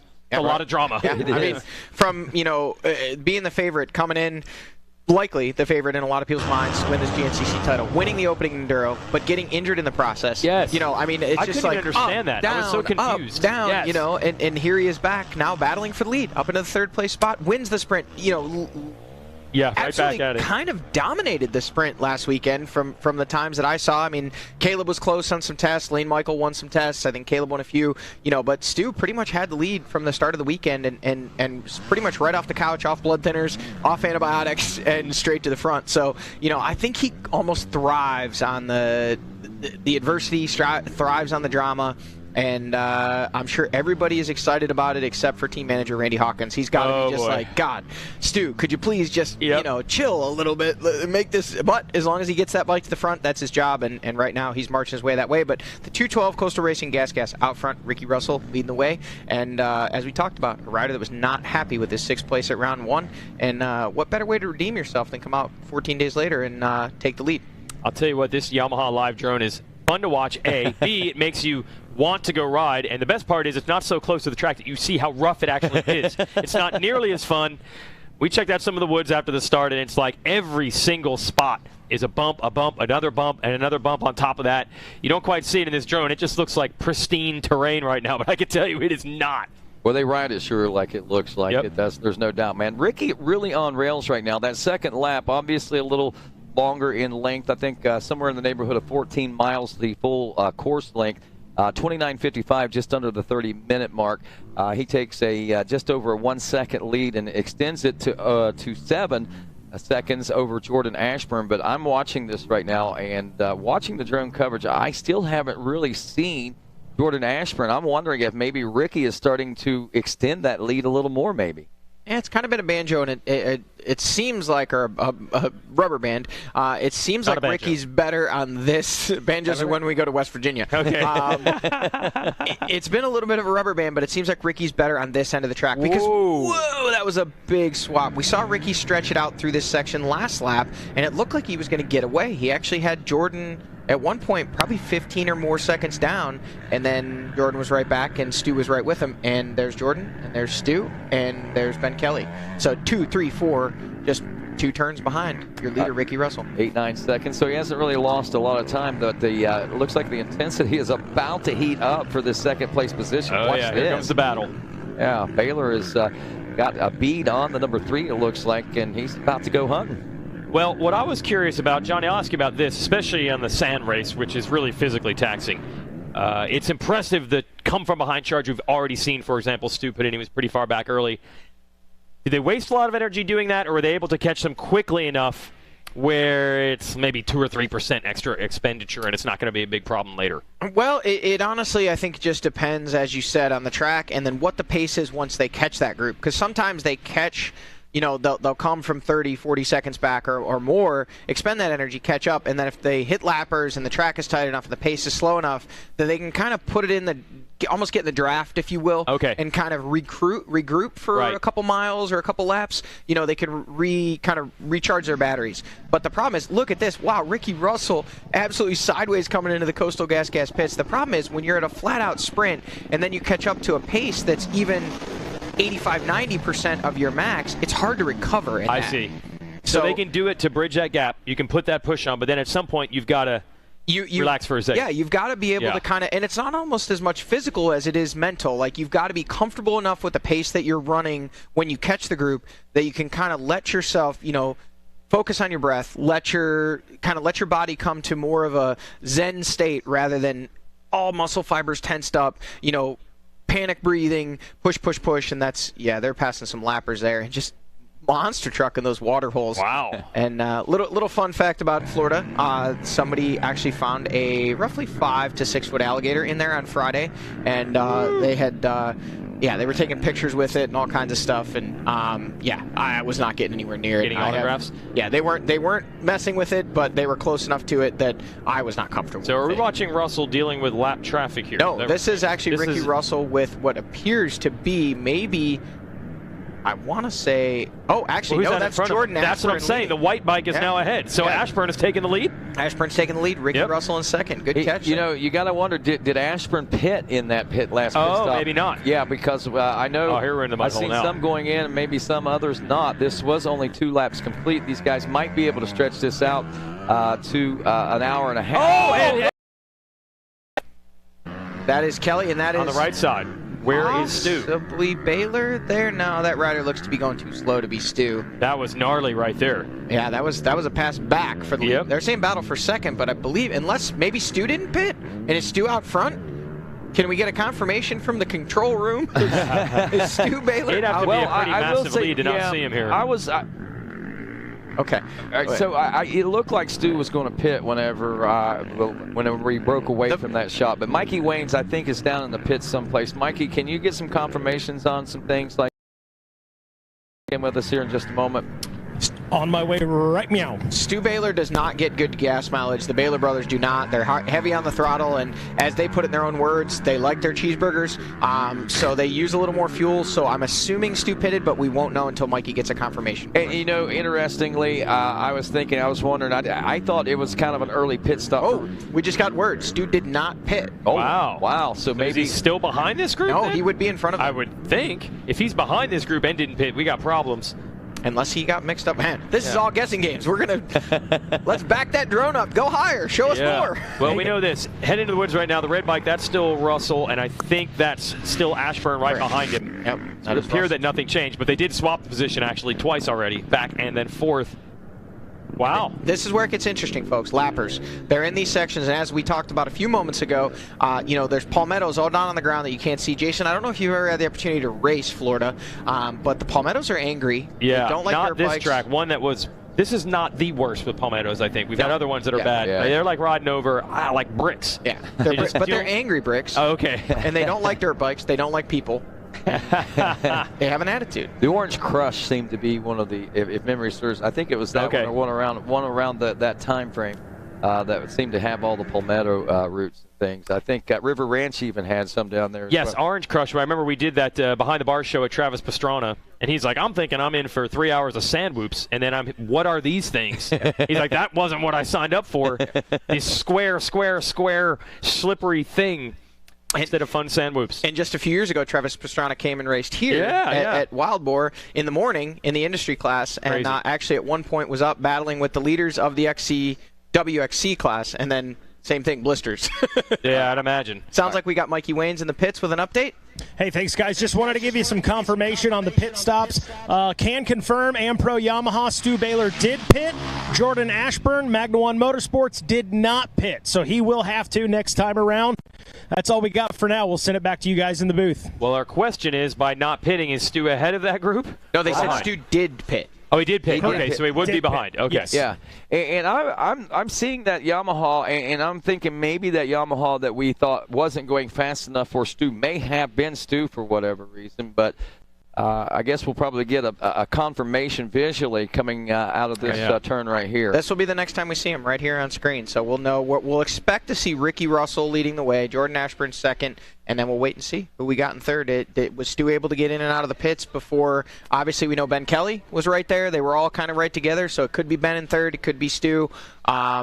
We're going to know here in just a matter of a few moments. But, yeah, this section that they're in right now where we don't get to see them is gnarly. I mean, they're angry palmettos, and that was by far my least favorite section of the racetrack.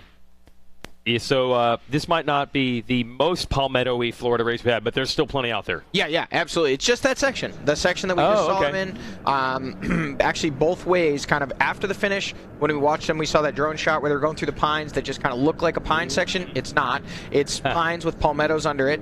And then coming after they do that big field section we just watched them in, after the water where the gator hangs out, all through that section. Then you go back into that same thicket on the opposite side, and here they come, leading the way. Ricky Russell, 212, and he has stretched a little bit out on what we think will be the number 3 of Jordan Ashburn, and there he is. Yeah, but remember, Ashburn did not pit, so Ashburn could conceivably lose more time by the time they get around to the finish, but a lot can happen between now and then we'll try to clock what is the gap between A, who is in third, and B, how big, and is it Kelly? Wow, it was 3 seconds at the finish line back to Stu Baylor in third, and we're having a bit of 10 seconds between second and third now. So that's, there's Stu. Yeah. And I'll tell you what, guys, that's the section of track where Stu lost a bunch of time last lap.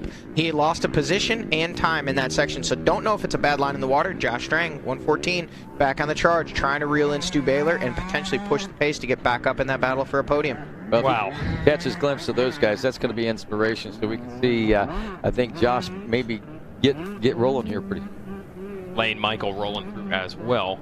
Solid ride for Lane as well. Yep, Lane looking good. So this is pivotal right now. If you're Strang, you got to run with these guys. Yep. You got to bridge that gap. You got to go with Kelly and Stu. And if you're Kelly and Stu, you know you got to get back to the leaders.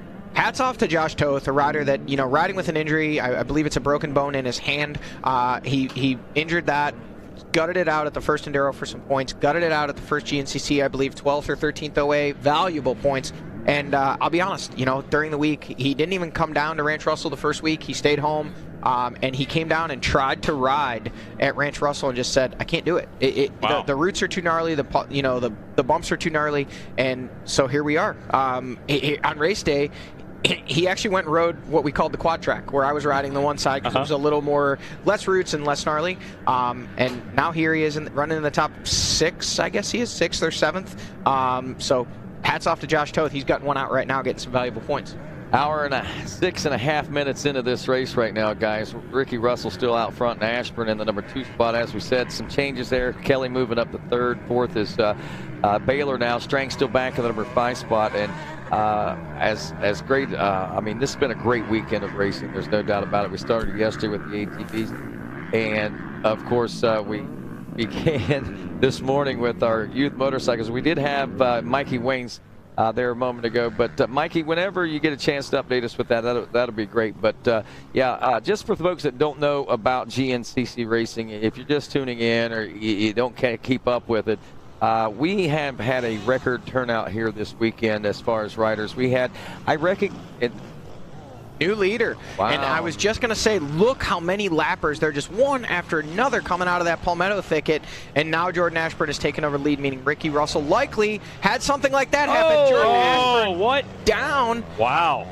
Well, you mentioned lap traffic, and boy, we just actually saw an example of what we always hear about. They always talk about this stuff. Ben Kelly trying to sneak his way through. Ben Kelly now up to second. Have we lost Ricky Russell? So with Ashburn taking the lead and then There's goes down Baylor. Baylor now third. We never saw Russell. We never saw Ricky Russell. Did we miss him? There he is, Ricky Russell, all the way back to fourth. Oh, folks, it's getting wild. Hold on to your hats and do not leave your RacerTV television screen, because there is Josh Strang now in fifth. The top 5, it's getting wild, and the lappers are getting crazy. Lane Mucko right there in sixth. As I was saying before all this wackiness, we did some great things. I recognized it yesterday with the youth ATVs. We had well over 100 youth ATV entrants in Florida. We never have that. If we have 50 or 60, that's amazing. We started out this morning with nearly 200 youth motorcycle racers, and Mikey Waynes is standing by with our youth overall winner this morning. Thanks, Ronnie. Yeah, down here with Chase Landers. Chase coming out swinging on the Magna One Motorsports Husqvarna this morning, coming off, I believe, a 4th place in Big Buck. Man, you came out here today, pretty much led from start to finish. What was it like snagging that first overall youth win? It feels amazing. I've never done this before. We pulled the whole shot like we never had before and rode my absolute hardest the first few laps, and we actually came away with the win. Well, Chase, talk to us real quick about, I think we know what the expectation is for yourself this year, but what is, in your own words, the expectation for 2021? Definitely the expectation is nothing less than a championship. I've never won a championship, but this year I'm chasing it, and we're ready for it. I think you are, man. Well, congratulations on the win here today. Check out Chase Landers and the rest of the crew in a week from now down in Georgia. Back to you guys. Thanks a lot, Mikey. Congratulations to Mr. Landers there. Good to see him really stepping up. There's our XC2 leader, Johnny Gerard, and he is not immune to the lappers either. Lapper falling over kind of there. Grant Baylor right with him. So Grant Baylor trying to hitch a ride. We saw it a few moments ago. Looks like Gerard has caught and passed Grant, and Grant trying to hitch a ride, maybe trying to get a little steam going in the Baylor mojo to get up there and battle for a top 5. But he's got over a minute to make up if he wants to get up there and battle for a podium. So when you see on the left side of the screen our rundown here, that's no longer accurate, as Ricky Russell must have made a big mistake. He went all the way back to 4th. That put Jordan Ashburn in the lead, and then Ashburn got tangled with a lap rider as we go back to see Craig DeLong here on the Rockstar Husky. Oh, and a nice battle here with Witalski. These guys had so many classic ones last year. They're going to try to work together and get to Johnny Gerard. Yeah, and those two pushing each other, they might be able to do it. But, man, Johnny Gerard looks like he is on a mission today, and I think he's trying to prove a point. We got about a little less than 2 hours to find out if he can actually prove that point, but he's on a mission to do it right now. So when they announced that Coastal Racing team had gotten a Gas Factory deal, I got to host their team intro out there. I'd never really hung out with Johnny Gerard. That dude is the gnarliest of the gnarly.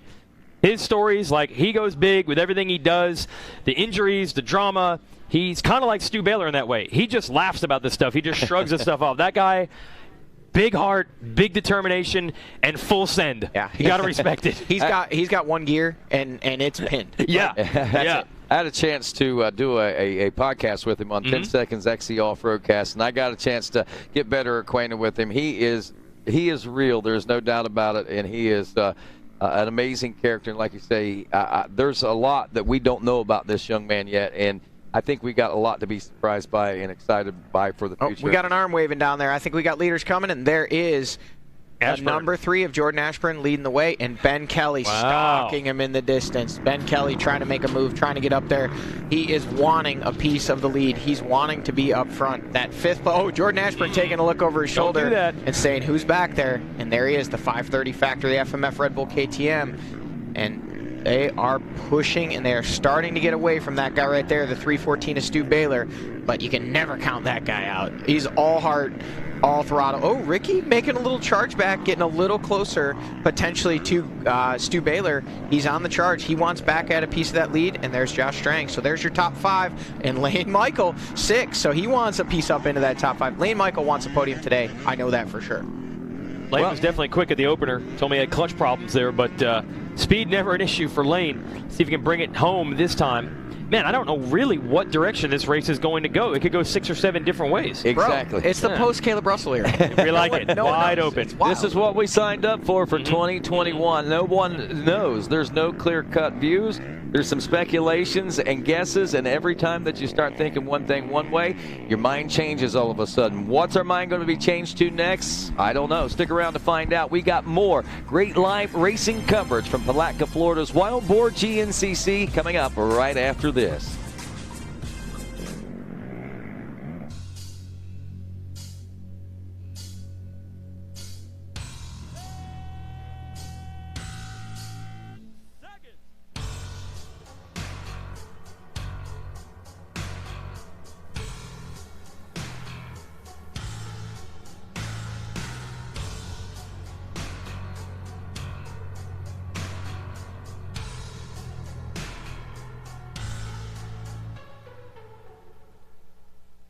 Even when you're the best, you never stop striving to be better. The all-new from the ground up 2019 Yamaha YZ250F is available at LoJack Cycle Sales, alongside the all-new YZ65 and YZ85, and refined YZ450F. So stop by LoJack Cycle Sales today in Tarentum, Pennsylvania, and visit our online inventory at www.lojacks.com. Yamaha YZs. It's why we ride. Hi, my name is Andrea Lieb, the director of On Track School. How would you like to go to a school where we take into consideration how students learn best? Well, we do that because we find if we can build the curriculum around the things you are interested in, you're going to do a better job. The mission at On Track School is that educational success is possible while chasing your dreams. Not only will our staff help students to achieve success, they will cheer you on to the finish line. We encourage you to check out On Track School at ontrackschool.com, where we can help you chase your dreams and still get a quality education.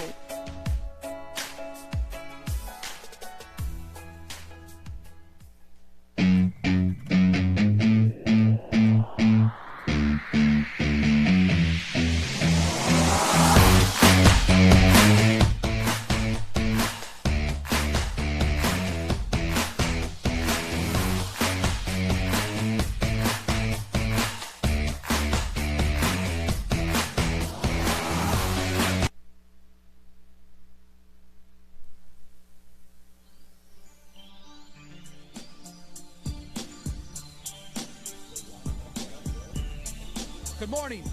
My name is Jerry Holcomb. I've been an AMSOIL dealer now for 18 years.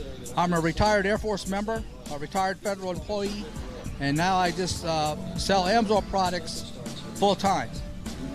I've been involved 18 years. I got involved in it because I had a Harley-Davidson motorcycle, and from there I progressed on up into the other different lines. Here at the GNCC, we're supporting the racers, and AMSOIL has always been a strong sponsor, supporter of racing. And the different products that we have for racing, is the one that really dominates is our Dominator. This has been a product that's been around for a long time, and it's a favorite of the racers, and they can really tell the difference in their performance and how long they can go before they have to actually tear back into the motor and do some repairs. The last few years we've come out with some new products for the racing, our 10W40 for the dirt bikes, and also our 10W50 for the dirt bikes. Previously, the racers would run our 10W40 that we normally would have in our Hondas and Yamahas that's on the road. Another thing they've come out with in the last few years is a product called Mud Slingers. Now this is one that repels the dirt and the mud, that helps it keep it from building up on the fenders and on the engine and stuff. We also have a racing grease that's real popular. So AMSOIL is really put a lot of money and time into the racing circuit, even though our bread and butter is still our Signature Series that we have for cars and trucks.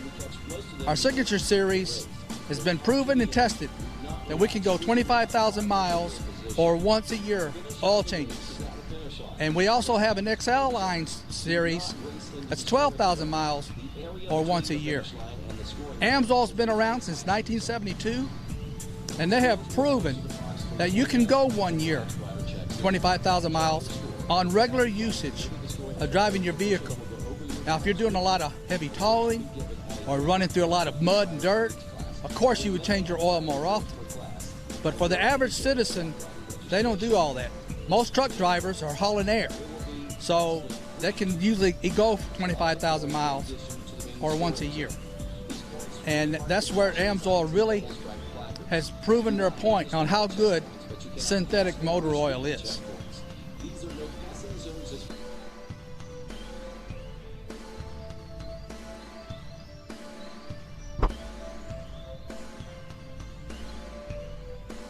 And welcome back to GNCC Live. Rodney Collin now with Johnny Gallagher in studio with us again. And, of course, want to say thanks to Jace being on hand with us. We've got, looks like Mikey Wayne's out and about with us still, and he's going to be sending in some reports. And, Johnny Gallagher, I tell you, man, we got our money's worth so far in just over a little of an hour's worth of racing.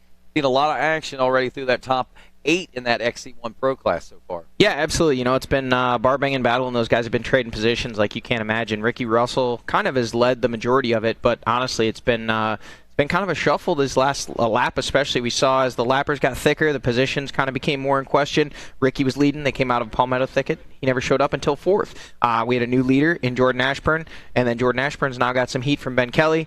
Josh Strang's kind of been steady Eddie back there in 4th, 5th, but right now I think Ben Kelly's the man on the move. Yeah, and, watching that, I can say right now I don't think that we're set in stone with what we got as far as the way this race is going to finish. There's still a lot more to come.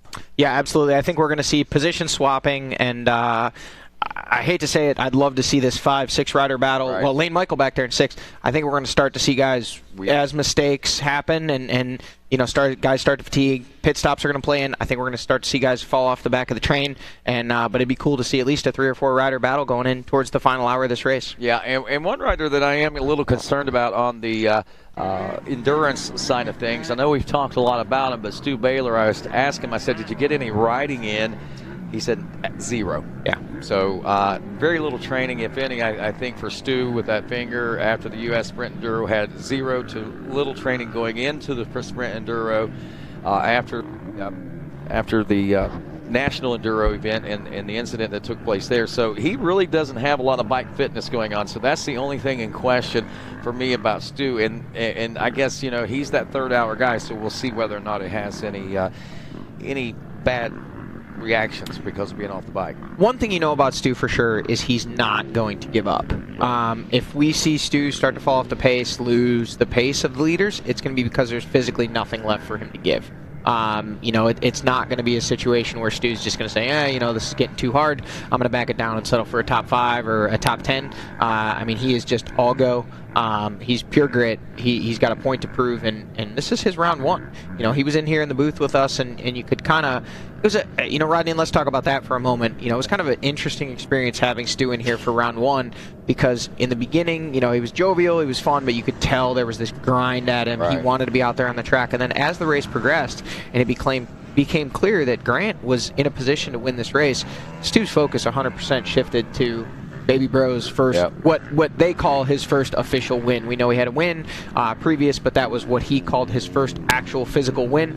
And him, running next to him across the finish line, filming it with his cell phone and all that kind of stuff.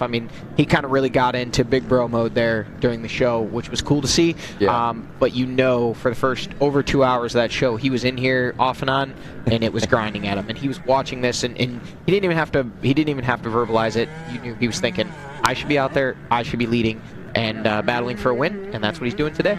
There we go. And, we've been focusing a lot on that XC1 class and dipping into the XC2. And, we're talking about Johnny Garrar, Craig DeLong running in the number 2 spot, Wachowski still strong in 3rd, Draper and Evan Smith.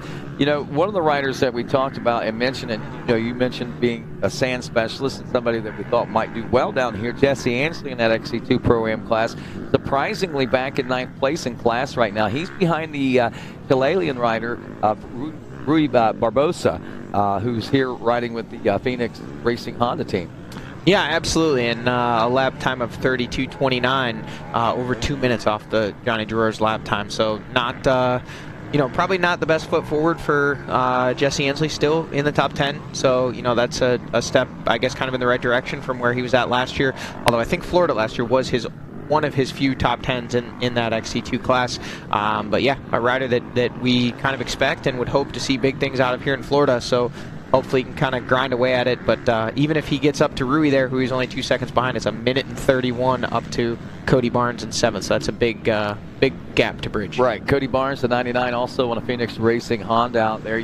This kid, long and lanky, and coming from the Midwest, I know some of those tracks out there are kind of sandy, and some of the terrains and things in the Midwest, you can find some sand out there in those farmlands. So he might be a little more accustomed to riding sand. It's just a different type of sand, different kind of terrain, I guess, altogether. But his long lankiness, I kind of expect it might play in his favor today. So he's riding 7th right now. I'll be interested if he doesn't break the top 5 here today. I look at his lap time on lap 2. He turned a 31:07, which was about 15 or 20 seconds faster than Lyndon Snodgrass, who's ahead of him right now. Snodgrass was only 3 seconds ahead of him when they came through the finish line. So in theory right now, I'm expecting that Cody Barnes has probably, if not gotten around Lyndon, he's certainly given Lyndon a lot to work with right now. Yeah, absolutely. And, it's as you pointed out, I mean, Cody's a tall, lanky rider, and one would have a tendency to believe that would be of help in a rough track like this. Not just in the ruts where he can kind of just put his feet out and stabilize himself a little easier than some of the guys, but also even he's kind of got some extra suspension there on a really rough track like this weekend.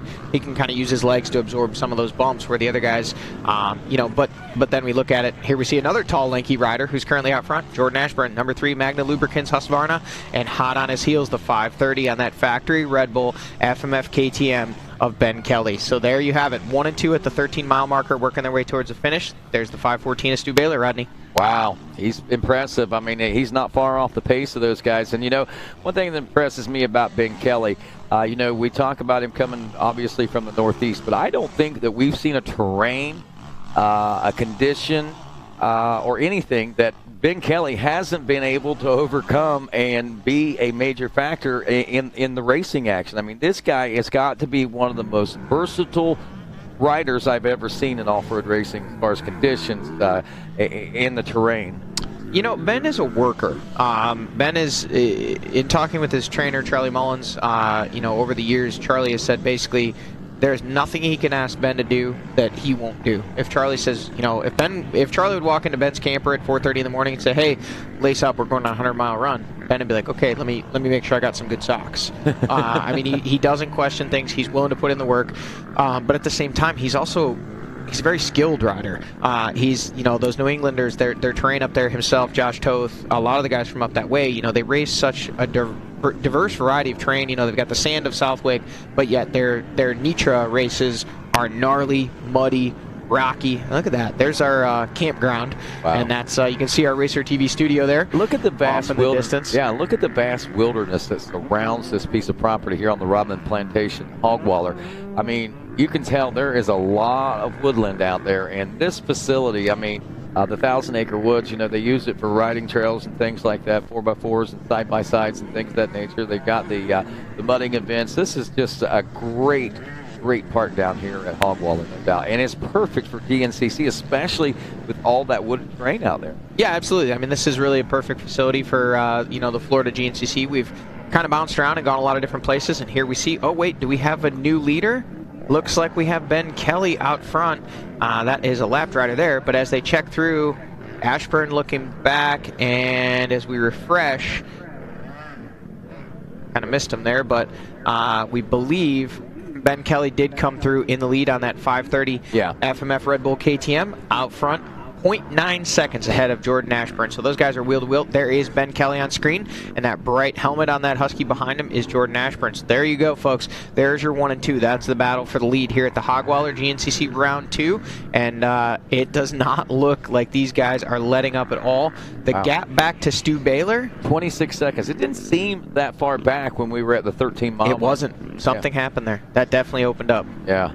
So, and Stu, man, I mean, just think how much ground he's made up and then lost and made up again. I mean, this guy is racing 2 races in 1 almost, it seems like, as far as the energies he's having to expend. Yeah, and you got to wonder, you know, as you pointed out, you know, he felt maybe he hadn't ridden as much, hadn't trained as much, or you know, that was kind of a summation after talking to him. The finger injury we know about, you know, the toll he mentioned to me, and I don't think he was trying to keep it secret, he felt that the antibiotics that he'd been on for multiple weeks would kind of affect him going forward for a few weeks until he kind of worked that all through his system. He felt it kind of take away some stamina, take away some strength, and he's been exerting a lot of energy coming from a bad start up to near the front into the top 3. Still, as far as we know, running 3rd. But it looks like now, they're pointing out to us, it looks like Ben Kelly's starting to open up a little bit on Jordan Ashburn. That's more than 0.9 seconds. And as we watch to the right of our screen here, we'll watch for the 514 Yamaha, that Ampro Yamaha of Stu Baylor. We know it was 26 seconds at the finish, and I think it's going to be that or more now. I'll tell you what, the one thing that you don't want to do, I think, is let Ben Kelly be where he is at this point in the race. He's got plenty of time to stretch things out. We're approaching the hour-and-a-half mark, and he is a true threat. There's no doubt about it, Johnny. We got things happening on screen, it looks like. There's Stu Baylor there in 3rd, and Josh Strang hot on his heels. So there is your 3rd and 4th place riders. Just when we were talking about it, Steady Eddie, the old freight train, coming up and starting to push and battle his way towards a podium position. And Josh Strang, a rider that always has said if he can get out of Florida with a podium, he just about considers it a win, you know, because this place is just so brutal.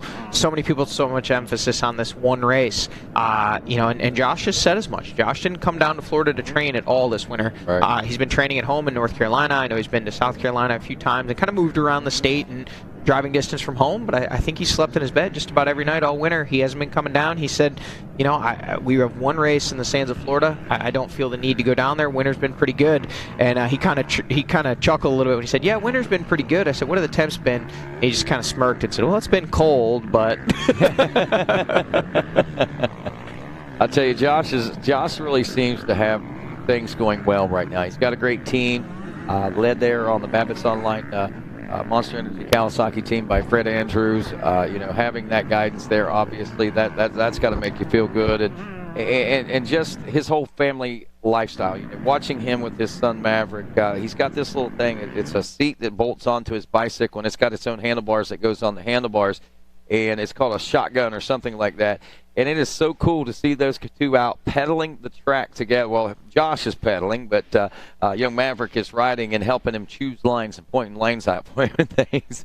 Yeah, you know, it's pretty cool to see these guys. You know, we made mention of it before with you know, Caleb Russell and crew and Josh Strang and Maverick and Thad Duvall and Jacoby and all these guys. You know, these guys are premier athletes at the top of their game. Speaking of premier athletes, top of your game, there he is, Ben Kelly leading the way, starting to open up that gap even a little bit more. Now Jordan Ashburn into the pits, Rodney. Wow, Ashburn didn't pit the last time around, so I'm sure it was a strategy they were hoping might pay some dividends for them, but having to pit this time around.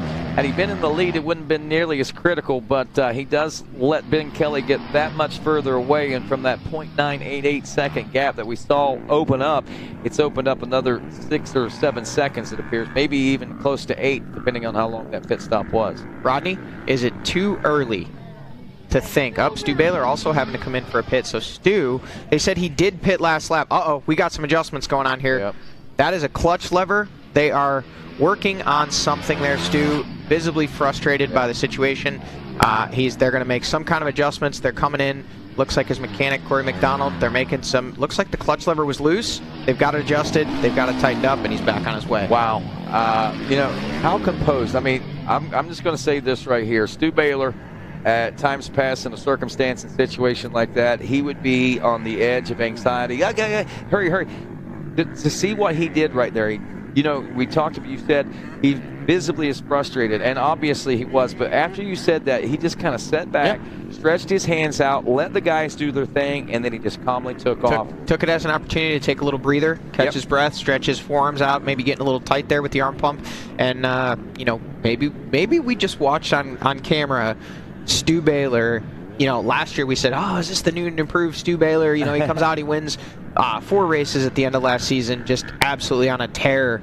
Is this the new Stu Baylor? Maybe what we just saw on screen was Stu Baylor composing himself and saying, hey, this 10 seconds, whatever that may have been, 15 max, is not going to make or break this race. I need to just be calm, use this time to my advantage, let them do their thing, and then I'm going to go back out there and I'm going to try and rip the handlebars off. For a 23-year-old man, Stu Baylor is probably one of the oldest souls. And honestly, I mean, when you talk to Stu, you feel like you're talking to a very mature individual off the racetrack. Whether you're talking about racing, whether you're talking about business, politics, whatever the case may be, Stu seems to really have, not only just seems to have his thumb on the pulse of whatever is taking place in whatever circumstance and situation he's in, and just to be able to watch him to grow and to prosper the way that he is, and the maturity that we're witnessing out of him is pretty cool. And what I think is cool, not only do we see that out of him, but when he's got guidance from Randy Hawkins, I think that and Donnie Luce from Team Yamaha might be 2 of the biggest things that have helped direct him, I think, slow him down and put him in a little better direction and put him in a different and maybe better mindset for him in his career right now. And ultimately, what he's trying to do is make himself not just a race winner, but a championship contender. And one of the riders he's going to have to go through to win that championship, just on screen there, we saw him, the 114 of Josh Strang, doing what Josh Strang does. A moment ago we saw him there. He was pushing. He was in 4th. He was getting close to Stu. Stu comes in for a pit, little adjustment, and the Chug-a-Chug freight train just chug-a-chugs by and takes over that 3rd place spot. Man, we need to get some big train horns out there or something for him when he goes by. That would be so cool when he.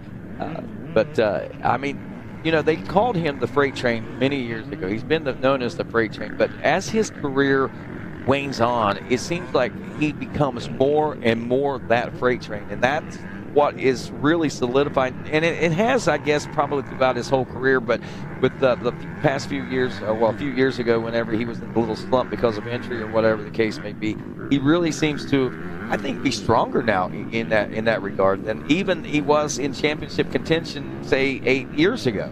Yeah, I think Josh has really kind of matured into his role as a human as much as a racer. I think he really likes being a dad, being a husband. He's got a lot of things going on in his life, but at the same time, he's more as passionate about dirt bikes as he's ever been. So, maybe his whole life isn't, every single moment of every single day consumed by racing, but at the same time, he has the passion for it that where before it was almost so singularly focused on results and contracts and all that kind of stuff. Now he sees the joy, which I'd like to point out, his son Maverick, way more interested in 4-wheelers than he is in dirt bikes. And that's a true statement. Josh will back me up on that. Every time he sees a 4-wheeler, he is just thrilled, enthralled. I think Cameron or maybe a family friend actually found a little 4-wheeler at like a store or a swap meet somewhere and brought it home, and Maverick has seemingly no use for his Strider and the little 2-wheel things. He just wants the 4 wheels. And I'm a big fan. I think he should definitely be an ATV racer. I think Josh should have to go out and buy a micro ATV here soon and learn how to wrench on quads. So, but no, Josh, I think has really kind of grown into that role of being a husband, a father. And just if you're around him now, he's just kind of got this air of happiness about him. He seems to be really enjoying himself. Has found a great home there at that Babbitt's Monster Energy Kawasaki team with Fred Andrews and Joey Maurer, and it's a great family atmosphere. They seem to be enjoying themselves, and they're getting great results. They are, and kudos to him, that's for sure. If you are tuning in and tuning back in, I guess I should say, after being out for a little while, you may be a little shocked and surprised as to what is going on right here. Our leader, Ricky Russell, has dropped back to 6th, and here's our new leader. Ben Kelly leading the way, and he is continuing to open up this point. Well, now we know that 0.9 second gap that had opened up to about 5 or 6 or 7 seconds with a pit. Add another at least 10 to that. We're probably looking 15, 16 seconds at least back to Jordan Ashburn, and then Josh Strang has now worked his way into that 3rd place spot, and there is Ashburn cutting across the front of a lapper there, making the pass. Can't miss that helmet. That thing is bright as anything, and he's charging. He's trying to close that gap up. We'll see exactly what he's got on Strang. So around about 13, he popped out of view there. So he's got a little over 5, 6, 7 on Josh right now, 8. Wait and see. Josh Strang should be the next rider we see coming into screen on that 114 green Babbitt's Online Monster Energy Kawasaki, and there he is.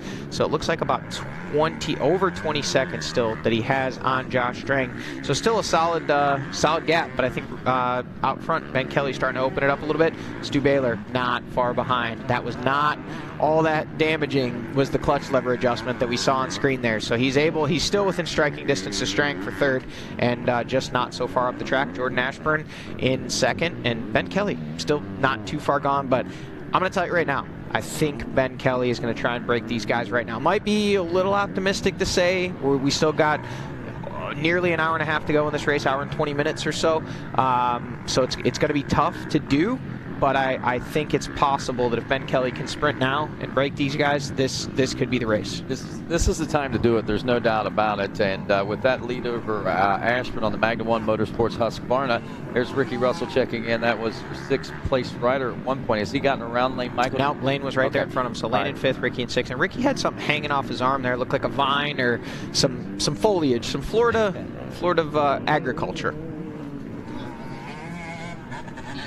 And actually, yeah, we got Ryan Amancio in here spotting for us, and he pointed out that Josh Toth actually had come through ahead of both Ricky Russell and Lane. So Toth now up to that fifth place spot. We were talking about him a few moments ago there, and Josh Toth, a rider riding through injury, he is actually really starting to kind of find his groove here. Now let's talk XC2, and there it is on screen. Johnny Gerard leading the way on that 969 Coastal Racing Gas. Grant Baylor on the KLM Gas XC1 rider, winner of round 1 just 2 weeks ago, back barely inside the top 10, currently 9th overall, and he's latched on to Johnny Gerard trying to catch a ride, and this has been the struggle in some of these sections, the lappers. 347 riders out there today.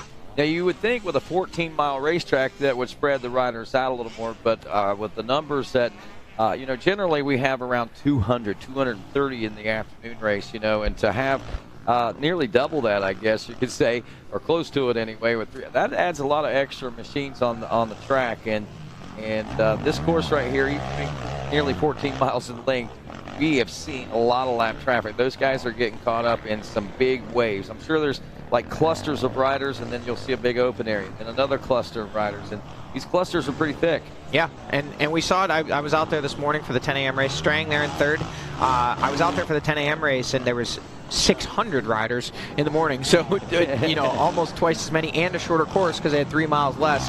And the way they were coming through, like you pointed out, seems like the riders they almost gravitate towards each other. They get in these little groups, and they're like, well, I'm comfortable riding with these guys, so we're going to kind of stick together, and nobody wants to lead, nobody wants to pick the bad line. There's Stu Baylor in that fourth place spot, and next we should see Josh Toth, the 206 on that factory. Oh, we lost our feed there, but Josh Toth should be the next rider we see on screen. We're jumping ahead here, and we'll be waiting and watching for Ben Kelly. He will be coming down this very, very rough. It looks flat from here, but watch the bikes as they come out. You could see just the suspension compressing. These guys up on the pegs, standing up, trying to absorb everything. And imagine doing this 14 miles at least 6 times. We will have to wait and see. They have not made the call yet if we're looking at a 6 or a 7 lap race. It's okay. 6 lap race. We're being told our producer Adam Gordon telling us 6 laps. So we are officially a little over halfway through this one, Rodney. Yeah, and with that, it's going to be interesting to see what happens. We see, Stu Baylor still in a pretty decent position as far as maybe trying to attack. But Grant Baylor is the one that I'm concerned about as far as will he be able to make up some gains like we've seen him make up in the past.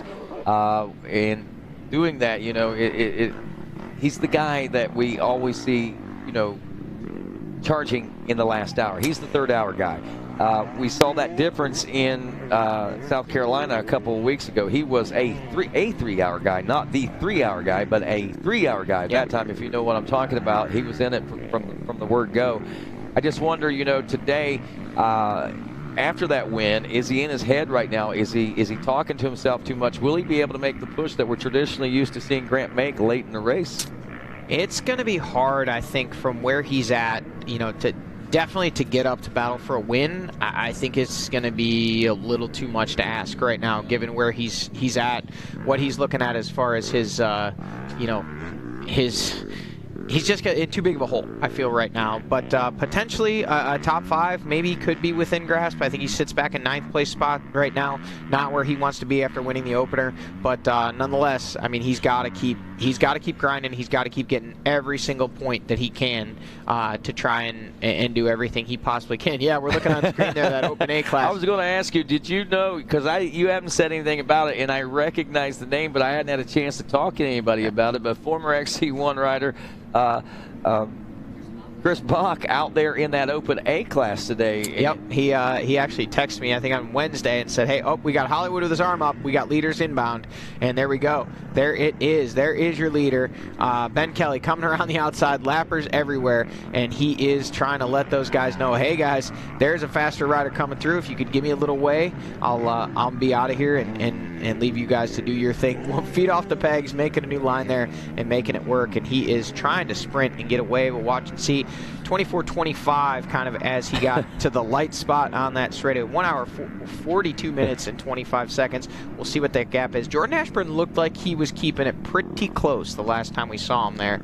So we're about 15 seconds right now, and there is Jordan Ashburn. So it looks like it's going to be almost exactly 20 seconds. I'm going to go out on a limb here and say this race is done for the win. It's a battle for second now.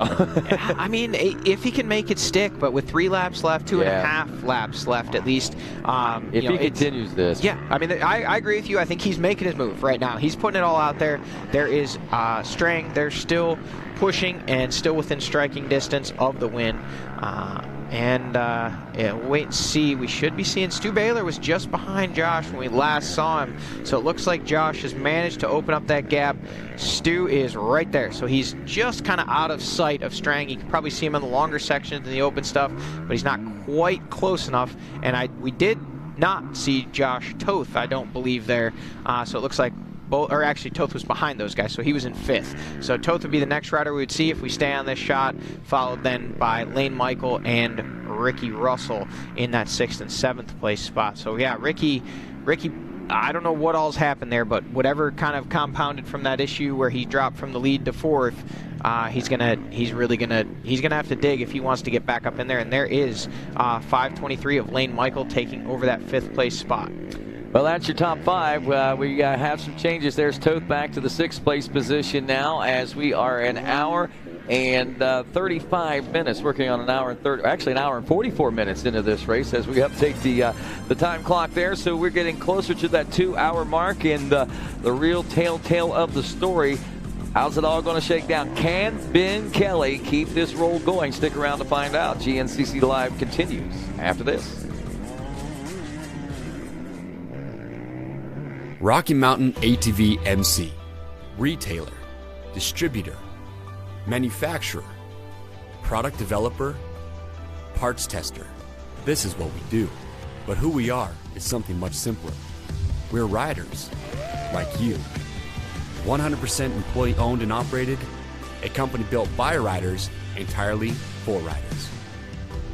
Rocky Mountain ATV MC, get ready.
Born of family values and a homegrown work ethic, Cometic Gaskets seals your machine so you can focus on the finish line. Cometic Gaskets are the competitive standard for racers who demand the very best. Cometic Gaskets are constructed from superior materials designed to perform in the most demanding environment. Whether it's championships on the line or a day in the dirt with friends, professionals and enthusiasts depend on Cometic. Cometic Gaskets, sealing championships since 1989.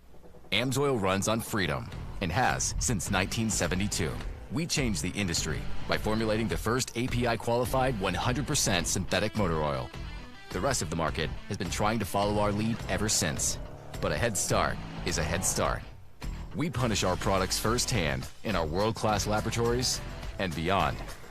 Because some things can't be learned from a test tube. Run with us.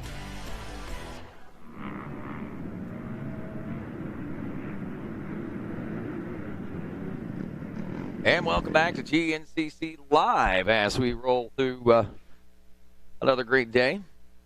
And Johnny, I tell you, we talk about amateurs, we talk about GNCC racing, what it's all about. We talk about these record numbers. Well, we can obviously see there's not record numbers in those pro classes when we watch them because there's not 1,000 or 2,000 of those riders out there. Obviously, they come from someplace else, and it's our amateurs. So we take this opportunity to do our amateur rundown as we take a look at this on a Rocky Mountain ATVMC leaderboard. We're going to start out with that four-stroke B lights class. Ty Ely leading that one from the TD Energy Racing team. Anthony Blackburn in second. Levi Ward is third. Levi Self in fourth, and Max Grant rounding out the top five in that class of the four-stroke B lights class. Ty Ely also been doing some motocross as of recently, from what I understand. Brandon Belcher leading the Vet B30 Plus class. Josh Carey running in the number 2 spot. Michael Cheney in third. David Espinosa is fourth, and Gene Costacurta rounding out the top 5. 40 plus class, Felipe Branger out of Orlando leading that one with William Hollenbeck in second. Chad Miller third. Michael Rainey in fourth. Brent Maynard rounding out the top 5 out of Genoa, West Virginia. Almost got the whole shot, man. He was right there. He was battling for it, no doubt about it. XC1 Pro classes, we've been watching that one. It is Ben Kelly out front, Ashburn in second. Baylor and Strang have switched positions now, I think, so that would be switched there. But Lane Michael still running back there in that number 5 position. Johnny Gurar in the number 1 spot of the XC2. Craig DeLong second. Mike Wachowski in the number 3 spot. Evan Smith in fourth. And Liam Draper running strong today in that number 5 position. Here's an interesting class as well. The FMF XC3 125 Pro-Am. Jonathan Johnson leading that one. Ben Parsons in second. Zach Hayes is third. Your race 1 winner, Chase Colville, back in the number 4 spot with Max Fernandez rounding out the top 5. Open A class, Chase Hayes leading Will Seidenpiper in the number 2 spot. Scott Gawler is third. Tyler Braniff in fourth. Nick Hunter rounds out your top 5. And there's Chris Bach back in the number 7 position of the Open A class. Former XC1 Pro rider a few years ago.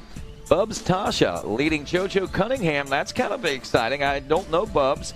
Out of North Falmouth, Massachusetts. Could be another one of those New Englanders come in to flex his muscles. JoJo running second. Alex Luger in third. Trevor Maley in the number 4 spot. Toby Cleveland leading the 150A class over Sean Myers. James Skinner in the number 3 spot. Blake Yaris in the number 4 spot as we round out the top 5 with Hunter Smith there out of Sanger, Texas in the 150A class. The 4-stroke A lights class is Grant Davis with and Tyler Palmer running 1 and 2 right now. Mitch Owenby in third. Caleb Baltimore is fourth. And Gary Inman rounds out your top 5 4-stroke A lights bike class riders there. Diving into Junior AB 25 plus class next, it's Matt Modick in the number 1 spot with Grant Marriott in second. Matthew Patrola is third. Timothy Campbell in fourth. And Andrew Boggs rounding out the top 5. And your Vet A, Andrew Smith, Joe Marsh, Glenn Curry, Ryan Inman. Haven't seen him, I guess we saw him late last season. Also Damon Prince rounding out the top 5 in that Bet A30 Plus class. Kind of surprising to see some of those names like Charlie Hugo and a few guys moving up into the 30 Plus class already. And as surprising to see a senior A40 Plus class and Jason Raines. Barry McCarty, look at that. He actually texted me and asked me if I was going to be down here working. I figured he'd stop by and see me, but McCarty in second. So good to see him out. Gustavo Cardona in the number 1 spot of the Open B class. Jose Rodriguez, Joshua Watson, Miles Gefkin, and Craig Oberholzer. Actually says to Lexus, North Carolina, from Jackson, Ohio, my hometown. I've known this young man for many, many years. And Lane Whitmer leading the 250B class. Joaquin Borgano in the number 2 spot. Cameron Madison, Tyler Martin, and Rodrigo Correa rounding out the top 5 of that 250B class. I'll make a guess. I'm thinking Joaquin Borgano might be from the Millsaps training facility there. Might be an international rider. Might be. Matthew Hollenbeck, Aiden Myers, David Hognowski, also Nick Barrier, and Hayden Serena, your top 5 in the 150B class. Shout out to Matthew Hollenbeck there, coming from the youth race, finishing second in the first second 3-hour race now. He's leading the way. And we did these guys here at 4-stroke Speed Lights. We've made it through all of our classes. Rodney, one thing I did want to point out, Chase Colville did not actually win XC3 at round 1. Oh, he did? Jonathan Johnson won. He edged him out by 26 seconds. There was a battle down to the finish. Okay. So Jonathan Johnson actually leading the way today. Chase Colville was second, again, 26 seconds behind there.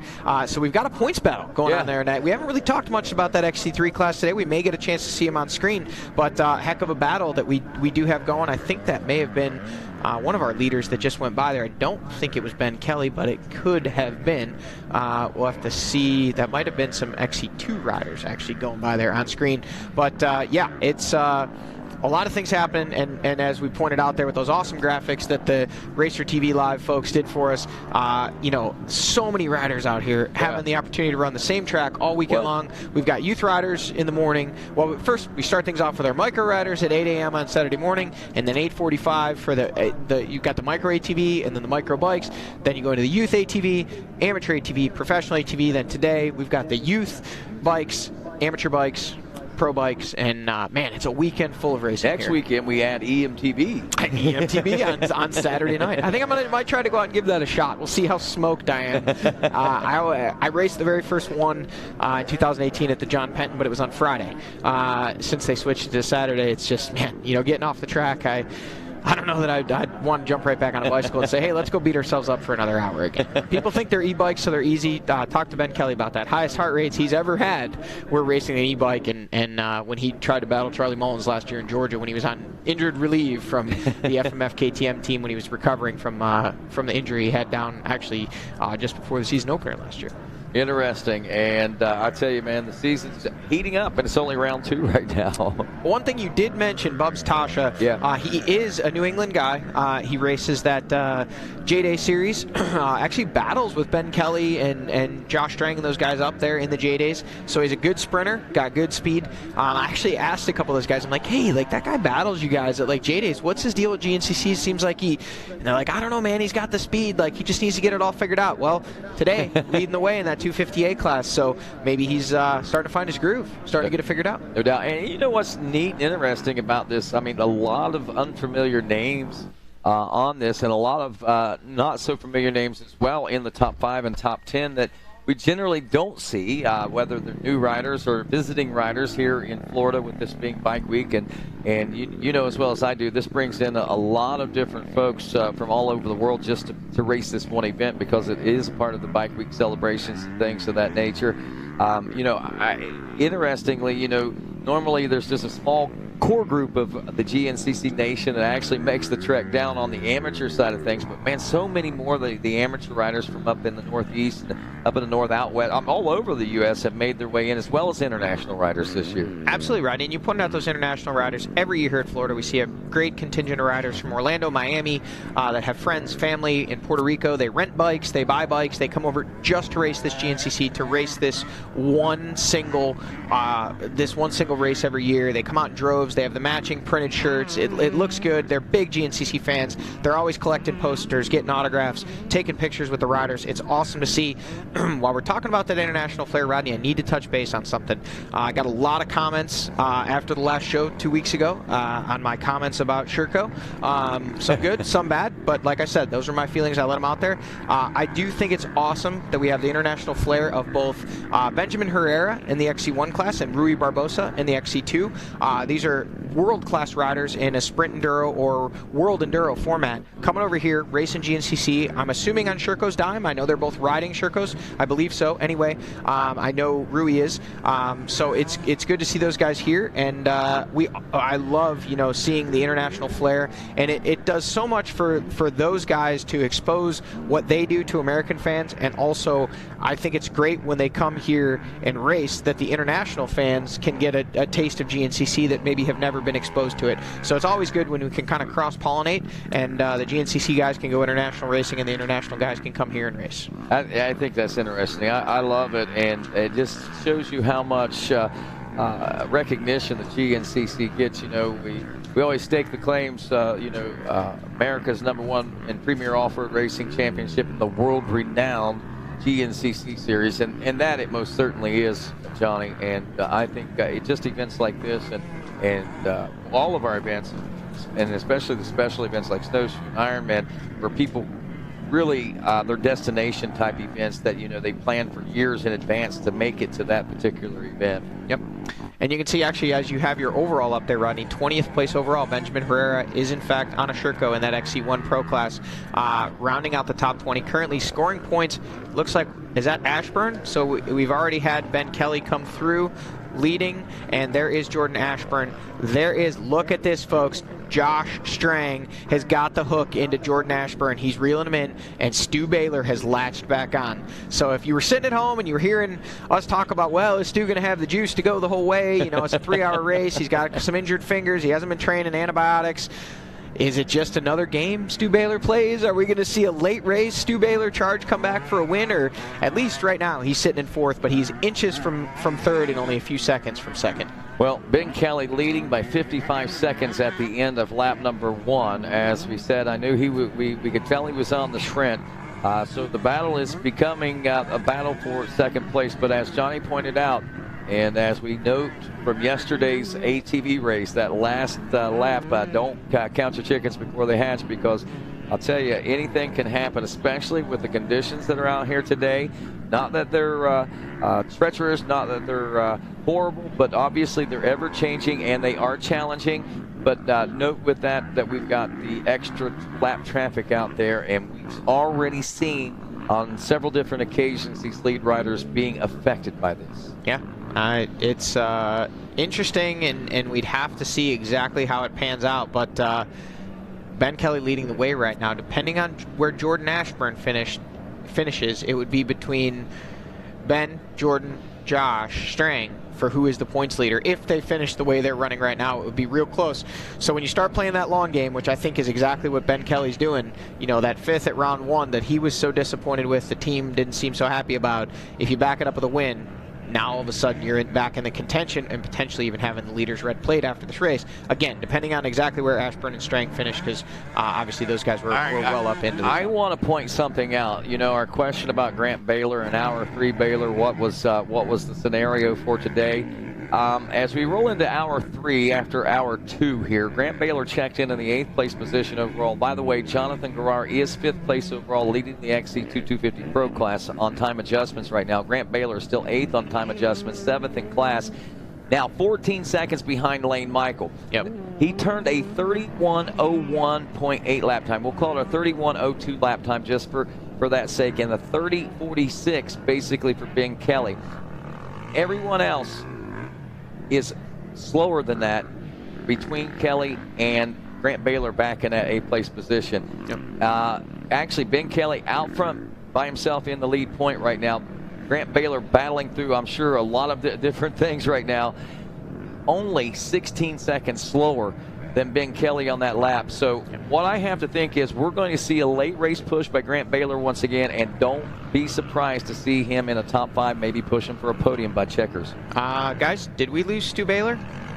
We did. Stu Baylor has lost the draft from Josh Strang. He is now upwards of 10 to 12 seconds behind, and it looks like he may have, nope, that's a lap rider behind him. I thought it might be company, but Baylor has lost some time. He's got some issues. Now he's taking the goggles off. He's hanging the goggles off his arm. Something happened to Stu Baylor in that short section there. Taking a look over his shoulder, and folks, appears Stu Baylor may be experiencing some struggles at the moment. He's lost about 20 seconds in just a mile of track. So he went from up there, we were just talking about, don't count Stu Baylor out. He's making a charge. He was within inside a second. Now he's back and forth all alone and looking like he's experiencing some troubles.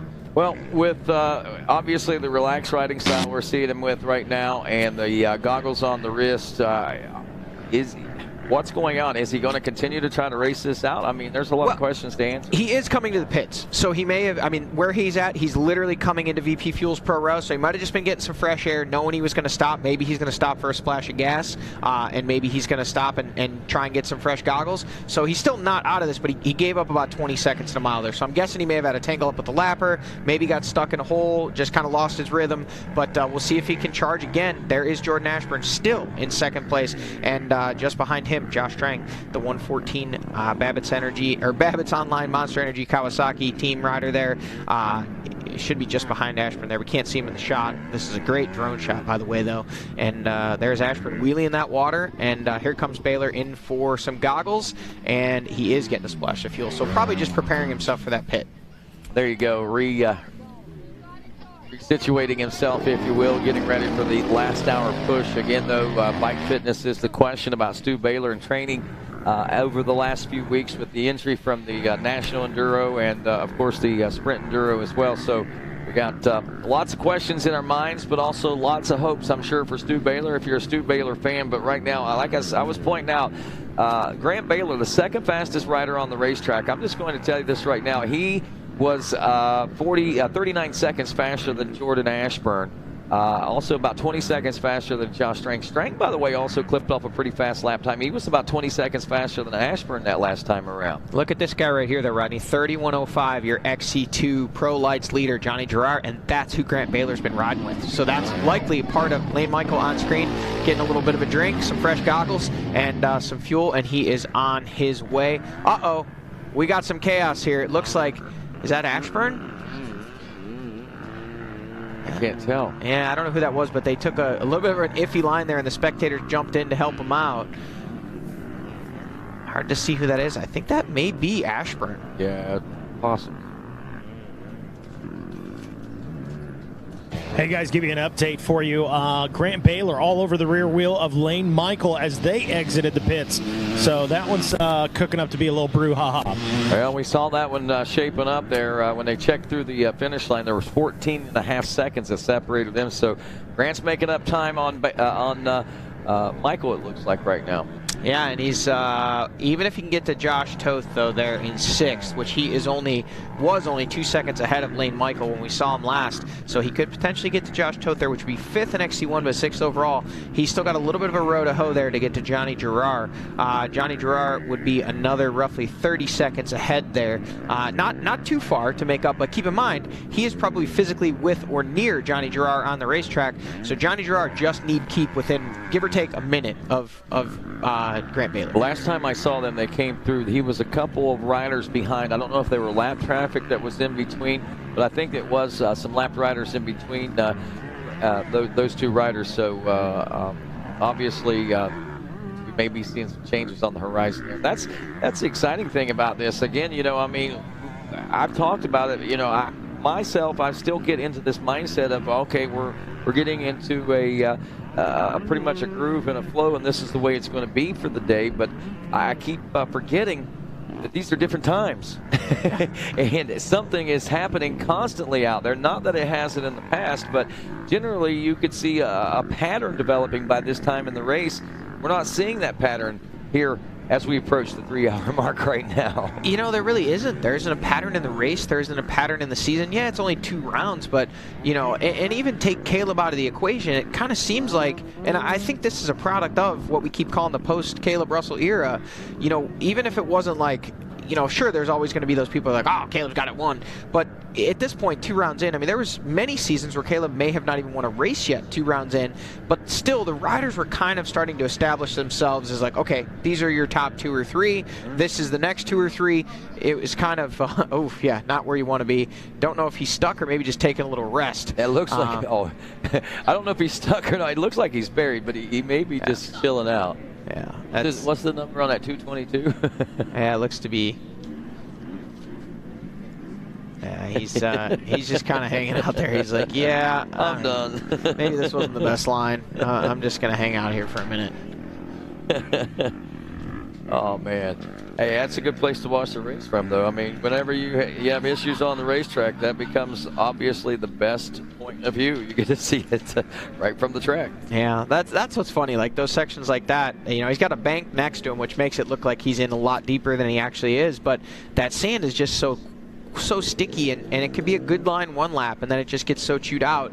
He's just sunk up to his axles, and he's got guys riding right by him that are fine. Ben Kelly leading the way, 5:30, FMF Red Bull KTM charging, and 55-second was the lead at the last check-in at the scoring. So 2:06.50, give or take. We saw him kind of round that corner, and we'll wait and see what that gap is. Now the rider we should see next should be the number 3 Magna 1 Lubricants Husqvarna rider of Jordan Ashburn, and then followed very, very closely by the 114 Babbitt's Online Monster Energy Kawasaki of Josh Strang. So there's your top 3. Stu Baylor, we know, was kind of up there challenging for that top 3 position, made a little clutch adjustment, and then was back in the pits this lap for a splash of fuel, some fresh goggles, and a drink.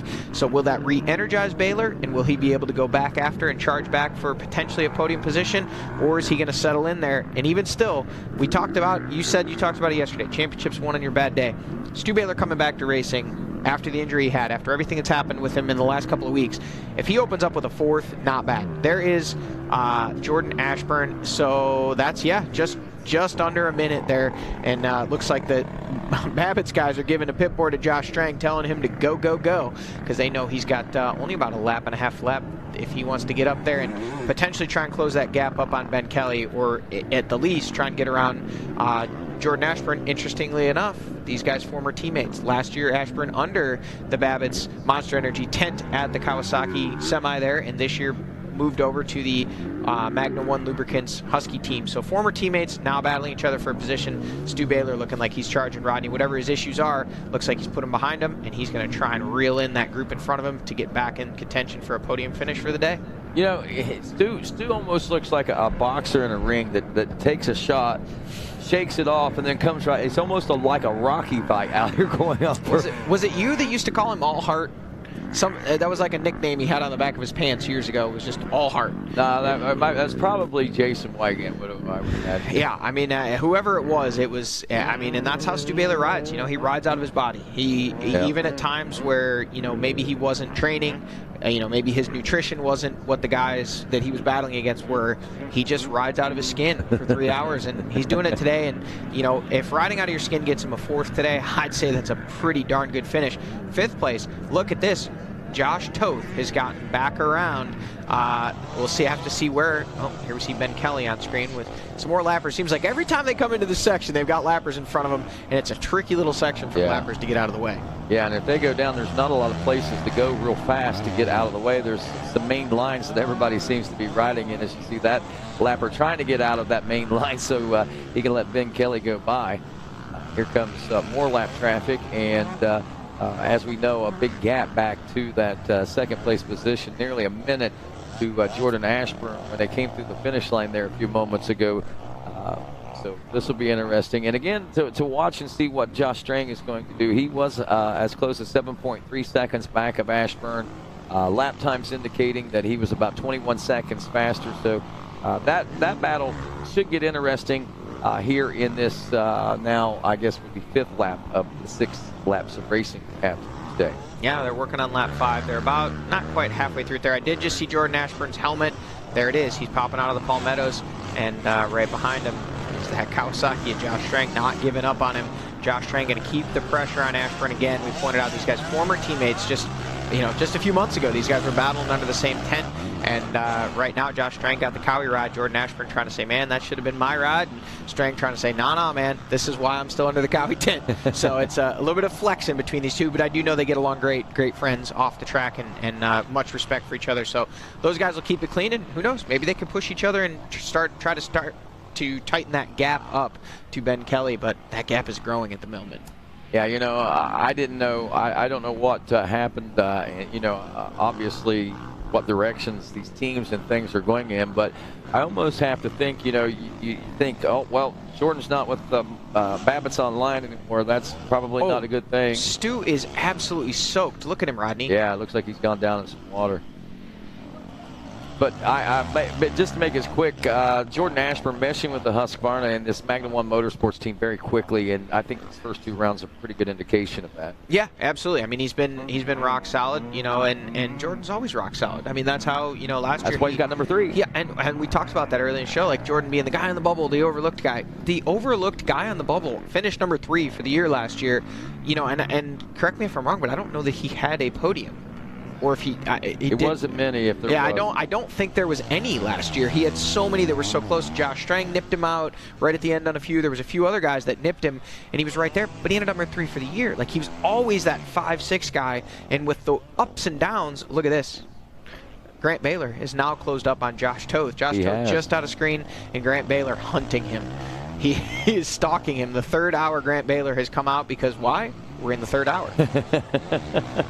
Grizzly. Yeah, don't want to be hunted by a grizzly. No, don't want to be hunted by a grizzly. I had a great conversation with Grant post that win over at Grizzly Acres, and man, I tell you, this kid. There's Lane Michael, by the way. Ricky Russell also. Ricky Russell is just ahead of Lane Michael, so Ricky has actually made the pass on Lane as well. And just to know right now the mindset that Grant Baylor is in, and how comfortable, and he was shocked and surprised, happy. But he wasn't overthinking things at the same time. I mean, he's got this all. He's one of the most realistic guys I think there are out there.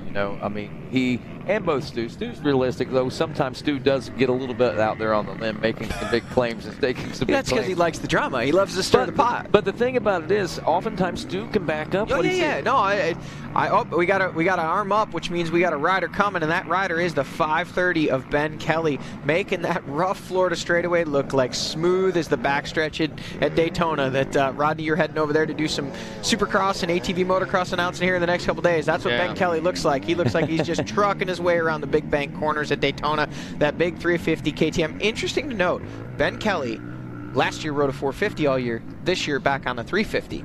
He's given, from what I understand, I'm not putting words in his or anyone else's mouth, he was given both bikes last year.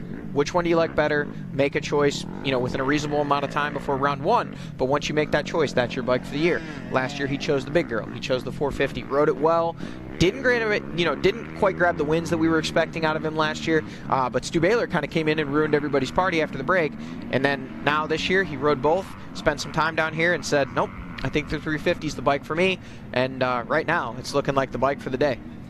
Yep, and that's interesting. You say Stu, there's second place coming in, still Jordan Ashburn with that lap traffic right on his rear wheel. Still his former teammate, the freight train Josh Strang, back there in the number 3 spot. Rodney, what do you think? You think we should request that Jordan Ashburn has to wear this helmet every race? I think so. It really helps identify. That's for sure. Oh, Strang just missed. He took a look back to see if he ran that guy's head over.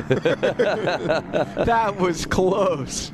Man, yeah, and again, that's how quickly things can happen. I mean, if that would have been a split second different, the way that unfolded there, I mean, we could have seen Josh Strang taken out of that race, at least for a little bit. Well, we saw it earlier in the race. We saw it when Jordan Ashburn kind of inherited the lead after. We still don't know exactly what happened with Ricky Russell there, but Ashburn, there's our buddy getting winched out. Yeah. Ryan Eccles, Jeff Russell there, they got the winches on the front of those machines, and they're giving him a yank. I think that's Devin Bodkin from the Open B class out of Vanderbilt, Pennsylvania, by the way. Here is Stu Baylor making sure he doesn't get stuck. He's taking the main line through the water there.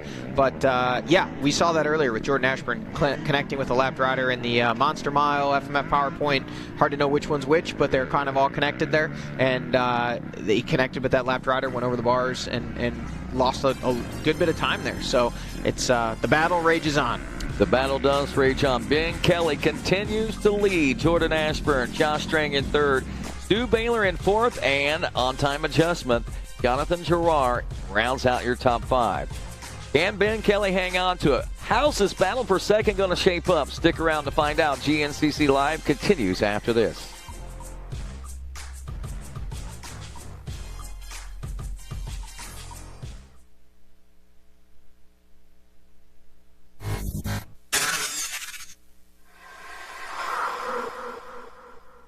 Last season was my best season ever by far. I won a lot of races. I won a championship, and it was also my first year using ARMA. And one of the things I noticed was just my ability to string good days together.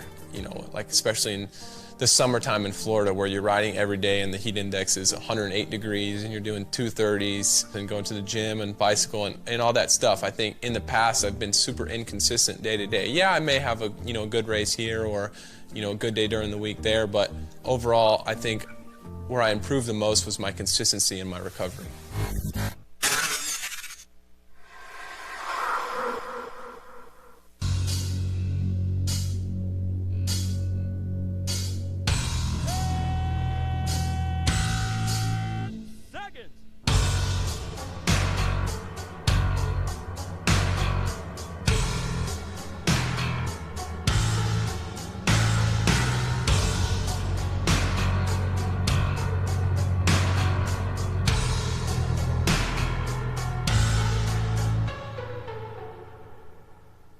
Even when you're the best, you never stop striving to be better.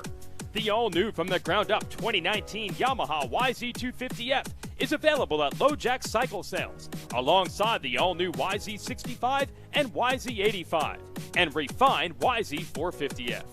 So stop by LoJack Cycle Sales today in Tarentum, Pennsylvania, and visit our online inventory at www.lojacks.com. Yamaha YZs. It's why we ride. Hi, my name is Andrea Lieb, the director of On Track School. How would you like to go to a school where we take into consideration how students learn best? Well, we do that because we find if we can build the curriculum around the things you are interested in, you're going to do a better job. The mission at On Track School is that educational success is possible while chasing your dreams. Not only will our staff help students to achieve success, they will cheer you on to the finish line. We encourage you to check out On Track School at ontrackschool.com, where we can help you chase your dreams and still get a quality education.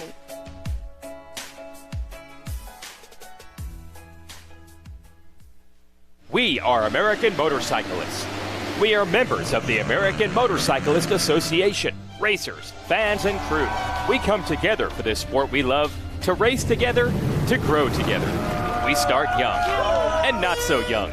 We race motorcycles and ATVs. We become friends, we become family. We compete for weekend bragging rights and national championships. We make memories on the toughest off-road courses in the country and on the best motocross tracks in the world. Some of us aspire to the speed and poise of road racing or the fierce competitiveness of American flat track, and we honor our greatest champions in the AMA Motorcycle Hall of Fame. Through it all, we cheer, we win, and we lose. We are racing. We are the AMA. Race with us. Be part of the greatest sport in the world. Be an American motorcyclist. Join us today at www.amajoin.com/join-now.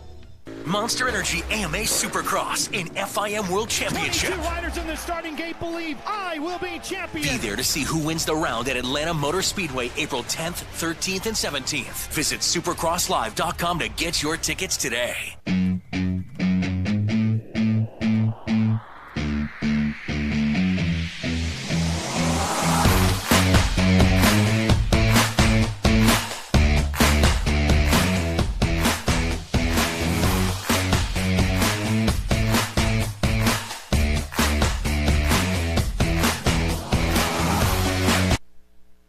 And welcome back to GNCC Live. As we kick things off, we talked about the micro racing kicking things off. Here is the early morning micro bikes. And the cool thing about this one is we have a lot of legacies out there. Sean Remington's son races out there, who's one of our amateur riders in the afternoon. Caleb Russell's son. Charlie Mullins' son races out there. And I think actually Dax Mullins is actually the one that took the win. And we caught up with our winner at the end of our micro race. My name's Bo Garrettson. I got the whole shot, and then Hunter got around me in some of the mud, and then he pulled it out on me, and I was just like, okay, I gotta go. So then I put my head down in charge, and then I got around him, and then I'm on the box number 1. Yeah, it's pretty muddy, and kids will not get out of the way. G2, Sam at G2. My dad, my mom, my brother, Factory Connection, FHK, and Moose Racing, and Twin Air.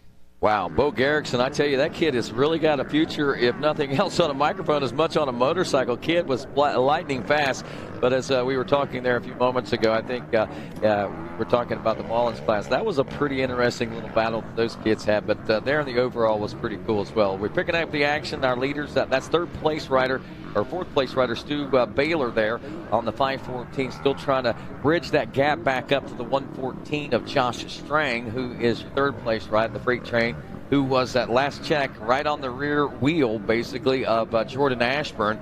Seemed to be catching up, falling back, catching up, falling back. The only rider right now, in my opinion, that may seem a little bit comfortable, and I don't know how comfortable he is trying to push through the lap traffic right now, would be your leader, Ben Kelly.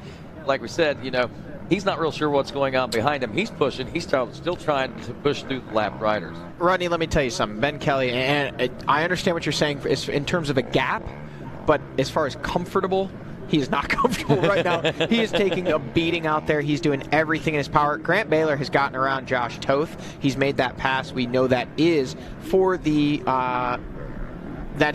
fifth place in XC1 class and 6th overall. So we saw him, he's back in that 9th place overall spot, now up to 6th. What this is for Grant Baylor is points. That's 3 valuable points in that championship. He was the points leader coming into today. Grant Baylor with the win, 30 points. Today, 6th place.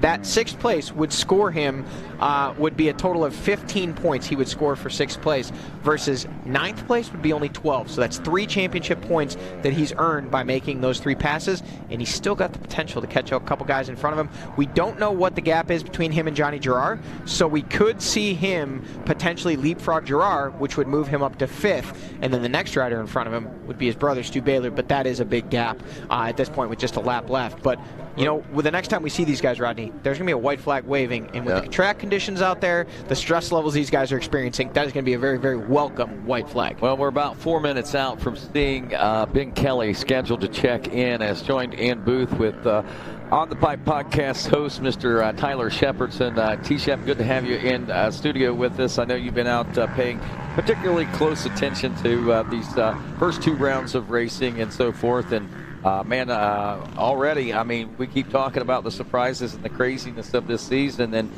you can have your ideas of who's who and what's what, but it's exactly what I think everybody expected. It's a scramble up front right now. Oh, it absolutely is, Rodney, and I think one thing to point out, that whatever the running order is now, whatever it's been throughout the race, that is all subject to change. I've been out on the track riding around trying to get some shots here and there, and it seems like every single time they come around to one of these bad sections especially, every line is different. Someone might be stuck in the line that you've been going through, so even though they're all running out front now, with all these lappers and with this track that they're out there racing on, it can change at any moment. And I have to think, especially with the number of riders out there in this particular event, and after we already had a rough racetrack, but this track is constantly changing right now. I'm sure that it's different from lap to lap. Yeah, and that's one of the main things that we were noticing. So obviously, teams out in the woods kind of providing updates and all that, but you see lines are changing every single time. So where the middle line might be the good one this one, you come around the next time around and it's the left line. And then, like I said, you come around that time and someone's stuck in that line. Johnny, you, from a racer's perspective, how much different is this track as opposed to other tracks as far as the drastic changes you see from lap to lap? Normally not so bad. Honestly, it's kind of more a change from when we pedal it on Friday to when we raced it on Saturday afternoon, but yesterday it was changing dramatically as the race went on. You know, it's just like we talked about. There's so much moisture in the sand. There's so many bogs and soft spots, and even in the pines, which are normally just kind of, you know, they chew down to a certain point, then you hit somewhat of a hard bottom, you kind of get to the roots and you stop digging. But this weekend, that's not the case. The ground is just, you know, the water's almost pumping up out of the ground, and like Tyler said, I mean, the race lines, the good lines, are changing every single lap, and we've seen it. Saw it this morning in the morning race. Was actually watching as we see Ben Kelly on screen, and he is getting very close now. This is the 13-mile marker, so he's got roughly 1 mile to go until he's at the finish line with a white flag waving. And as I said a moment ago, welcome, welcome, white flag. He's going to want to continue to sprint, but I think once they give him that gap of what looks to be over a minute, I would think he's probably going to try to keep a heavy throttle hand and keep the pace, but at the same time maybe take a few less chances in lappers. But in terms of those lines changing, actually this morning during that 10 a.m. race, so much was changing. We were trying to get from spot to spot to spot as the riders were making their way through, and at the roughly the 5 mile marker, so halfway through in the last lap, Becca Sheets was leading. I gave her some lines. She got through. Everything was great. Waited there. Made sure Rachel Archer got through. And it was roughly maybe a 35 to 40 second gap. And literally 20 seconds later, I go up the trail and I run into some people and they're like, Becca buried it. And I'm like, where? Like, we were at the only mud hole. And they said, no, there's a new one. And it was a section of track that a half hour earlier was totally unassuming. It was just flat palmettos with some dirt in between. But from, you know, as we pointed out, almost 600 riders this morning digging it out, 340, I believe you said this afternoon. So a section that it can catch even the riders off guard. Jordan Ashburn on screen there is your second place rider. You know, these guys, they think a line is good and they commit to it. And once you commit, you know, sometimes you have no choice but to just hammer it and try and make it through.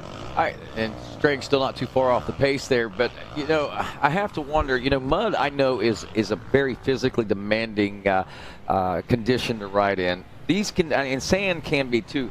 Is this sand more demanding physically than normal, and is it more demanding than riding in a mud race? I mean, I think the riders probably would be, from a bike standpoint, would be far more versed at answering that question than I am. From an ATV standpoint, I can only speak for myself personally. I only had the opportunity to talk to a few guys after the race yesterday. Most everybody I talked to said the track was brutal. I kind of just mismanaged my energy, I guess you would say. The first lap, I convinced myself that the track was so bad, my lower back was tightening up. I was like, all right, I got to pace myself. And I did that, and then I didn't get a 2-lap card, so I thought it was going to be a 5-lap race. I paced myself for a 5-lap race. Picked it up at the end, but it was too little too late. This is just me kind of not patting myself on the back, but insulting myself.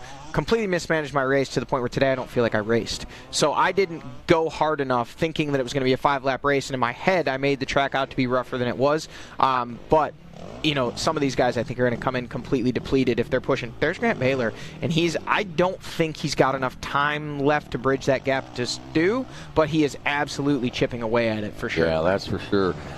If we look back at it a lap ago, at the end of the last lap, we start adding up times here. He was somewhere in the neighborhood of about 25 seconds physically behind Stu.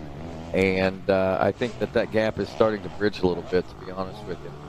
And now we see Josh Toth right on his heels trying to close that gap himself. And Rodney, to your point, I think in the deep sand and in the mud, the riders are fighting their bikes a lot. One thing about the sand, though, it may sound a little counterproductive, but it seems like the faster you go, the easier it is to manage your bike, and that's what whoops out these sections. So mud, you're fighting your bike. Sand, you're fighting your bike. But it seems like in these sand races, you're doing about 2,000 squats on your way around the racetrack. That kind of makes sense, too, I guess. And it probably depends on the rider and how you attack it. Ben Kelly threw, by the way, for 5 laps complete. As 31:10 lap time for him. Jordan Ashburn turning a 31:31, a minute and 16 seconds back. Rodney, just quick, did you say, I'm not sure if we were looking at the elapsed time here, Grant was actually a minute and 21 seconds behind Stu okay. At the end of the previous lap, and now he's probably about 25 seconds. Right. So he's made up about a minute on Stu in that last lap. Okay. Again, there is a lap left. I'm sure they're going to give I'm sure at some point, I think you might have been looking at lap times there. At lap times. So they're probably going to give Stu a board that says, hey, baby bro's coming. But at this point, I got to believe everything Stu has, he's giving, because even though he's fallen off the back, he knows the next position in front of him is a podium, and he badly wants to be on the podium. So I'm sure he's giving it all he has. So it's not out of the question to think that Grant Baylor could ride himself up into a 4th place spot. He's got, we're going to see here at the finish line as they come in. It should be very, very soon here. But we think that he may be inside of 30 seconds. And last lap, that was a minute 20. So he's made up somewhere in the neighborhood of 50 seconds to a minute on Big Bro this lap. Josh Strang 5.8 seconds behind Jordan Ashburn. 27.6 seconds back to Stu Baylor in that number 4 spot as we wait for our 5th place position. There's Grant Baylor in 47 seconds behind. But he's turning about a 25-second faster lap. That's not going to be enough to bridge that gap unless Stu does slow down a little more on this particular lap to get to that 4th place position. We're not out of the realm of possibility for that yet, I don't believe. Well, this guy right here is trying to put things out of the realm of possibility for anyone else to win this race. 1 minute, 16 seconds is the lead for the 530 of Ben Kelly. Very, very unhappy with his performance at Big Buck. We've talked about it already, but he said he felt like he let himself down. He felt like he let the team down. He even made reference to the fact, we talked so much about it, but how can you not 8 championships? Caleb Russell not racing with us. One thing that maybe we haven't talked about, that Ben Kelly, for the first time at Big Buck, felt that pressure after the race. He didn't even realize it before the race. After the race, when the team was looking at him with a 5th place finish as being the top finishing KTM rider, he was like, I let the team down. Caleb's not here to be the guy, which means either Josh or I have to be the guy. And today, since Josh was hurt, I was expected to be the guy carrying the KTM flag, and 5th place is not what KTM pays me for. Well, here's a question to ponder on. How would you like to be the rider that was the next number 1 guy on the team following in the footsteps of Caleb Russell? That would be tough. It would take a couple of riders to get things back to reality, I think. But I tell you what, if there is a guy that could potentially carry that weight on his shoulders, physically and emotionally, Ben Kelly's a strong dude. I mean, he is just I didn't realize he's 200 pounds. Really? He got on the scale the other day at the ranch, and we were kind of joking. I said, you guys don't know about the Clydesdale Club. Like, I'm close to 200 pounds. Ben's heavier than I am. Wow. I was 194. Ben was like 199. Wow. So, I mean, he's a big boy. You would never think it because he looks, he's real tall and thin, but he is a mountain of a man, and he's trying to carry that Austrian brand on his shoulders right now. Look how close Strang is to Ashburn. Look how close he was to getting stuck there. Yeah, I was going to say, that'll change real quick. I guess that's how those gaps kind of accordion like that, I guess, is wrong choice of those inside lines or outside lines, whichever. Kind of wiggle it to get going again. And then another time, similar situation with the lapped rider. There was actually a lapped rider stopped in the trail, and he couldn't get going, and I couldn't get around him, so I had to just kind of push him to get going. So yeah, the moisture in the sand has made it a different animal this year. That's because it looked like there were train tracks. It was hard to ride out of the line. Sometimes you can switch up 15 or 3 or 4 inches here, 3 or 4 inches there, 6 inches to the left or 6 inches to the right, and ride kind of a different line. You couldn't do that yesterday. That was costly for Josh Strang. He was right on Jordan Ashburn's rear wheel coming into that section. That lapped rider got in front of him, did not move out of his way, and it cost him a good 8 to 10 bike lengths there that now he has to try and grind back, and that really is the tail of the tape. At this point, this is the most exciting battle on the track by far. Yep, Josh Strang is... Whoa, is this Stu? It is. Stu Baylor mounting a charge, starting to get back a little bit back up closer to that battle for 2nd and 3rd. I don't know that he's got quite enough time to get back, especially not when he's getting hung up behind lappers. That looks like Braden Ouellette, one of the, I believe, either 250A or 4-stroke A lights riders there in front of him, one of those Trail Jesters riders. Same thing. You see how one line that is through there, just the berms are built up so much that, I mean, if you get stuck behind somebody in there, it's a roller coaster. There's no passing until you get out of that. As we saw it catch up Strang and Stu. And then also our XC2 battle for 2nd place is really heating up too. Evan Smith coming out of nowhere. He's running in 2nd place in that XC2 class. Good catch there. Didn't even see that. Here is Grant. So Grant still not quite close enough to make a move on Stu. He's probably in that 30 to 35 second range. I think Stu knows he's coming now. Stu's going to give it everything he's got. Just to point out, we haven't checked in with the XC2 for a lap or so.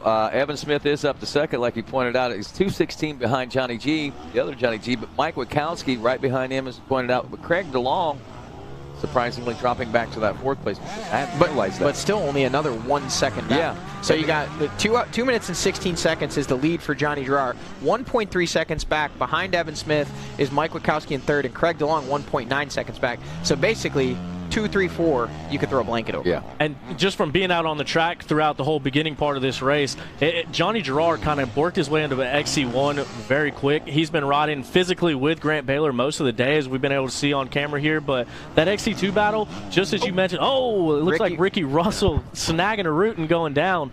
But yeah, in that XC2 class, it's been Evan Smith, Mike Wachowski, and Craig DeLong. Every single time that they've come around the track, you could throw a net over all of them. Just which order they're going to be in has changed throughout the day. And same thing with that XC3 battle. The XC3 battle for first has been very close throughout the day as well. There is your XC2 leader on screen, the 969 of Johnny Gerard. Whoa, whoa, whoa. Is that? No, that can't be Wachowski. No, that's Lane Michael. I saw an Ampro Yamaha behind him, and I was like, 2 minutes and 16 seconds. He made up a ton of time. But that is actually XC1 rider Lane Michael.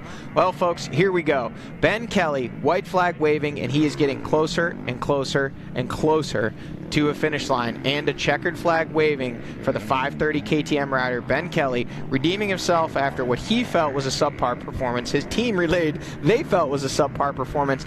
They want him up battling for podiums. Well, Auntie, if you're watching, Ben Kelly wants to do better than a podium for you. He wants to bring you a win, and he's working hard to do that right now in a pretty commanding position at this point. Well, leaders do in. Your leader, I should say, Ben Kelly, in about 14 minutes. Still a little over a minute lead over Jordan Ashburn and Josh Strang, going nose to tail in a battle for that 3rd place position. And another big question, can Stu Baylor catch a podium? Can Grant Baylor, little baby brother, catch Stu? Stick around to find out. GNCC Live continues after this.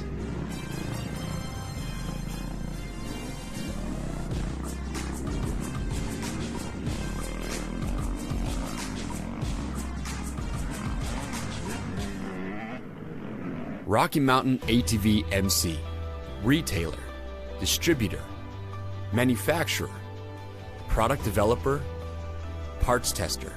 This is what we do. But who we are is something much simpler. We're riders, like you. 100% employee owned and operated, a company built by riders, entirely for riders. Rocky Mountain ATV MC. Get ready.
Born of family values and a homegrown work ethic, Cometic Gaskets seals your machine so you can focus on the finish line. Cometic Gaskets are the competitive standard for racers who demand the very best. Cometic Gaskets are constructed from superior materials designed to perform in the most demanding environment, whether it's championships on the line or a day in the dirt with friends. Professionals and enthusiasts depend on Cometic. Cometic Gaskets, sealing championships since 1989. AMSOIL runs on freedom and has since 1972. We changed the industry by formulating the first API-qualified 100% synthetic motor oil. The rest of the market has been trying to follow our lead ever since. But a head start is a head start.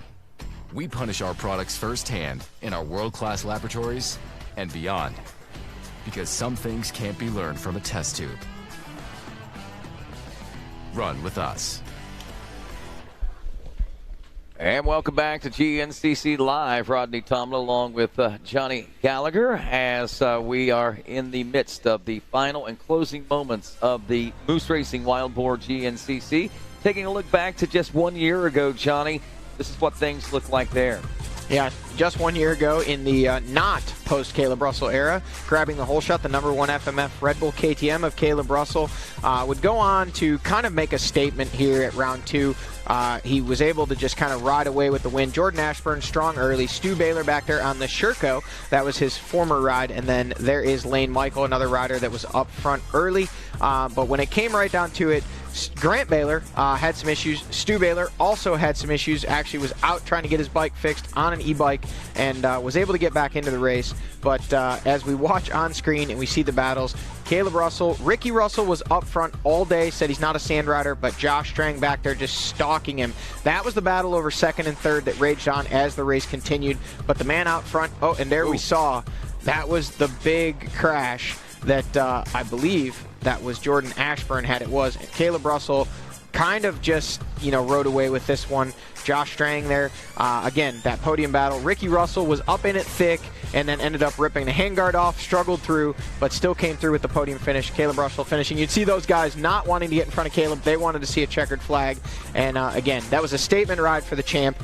Johnny Gerard getting the win in that XC2 class. Second place, Mike Witkowski. And yeah, there was your podium in XC1 and XC2. Yeah, Johnny Gerard got fifth place overall last year, too.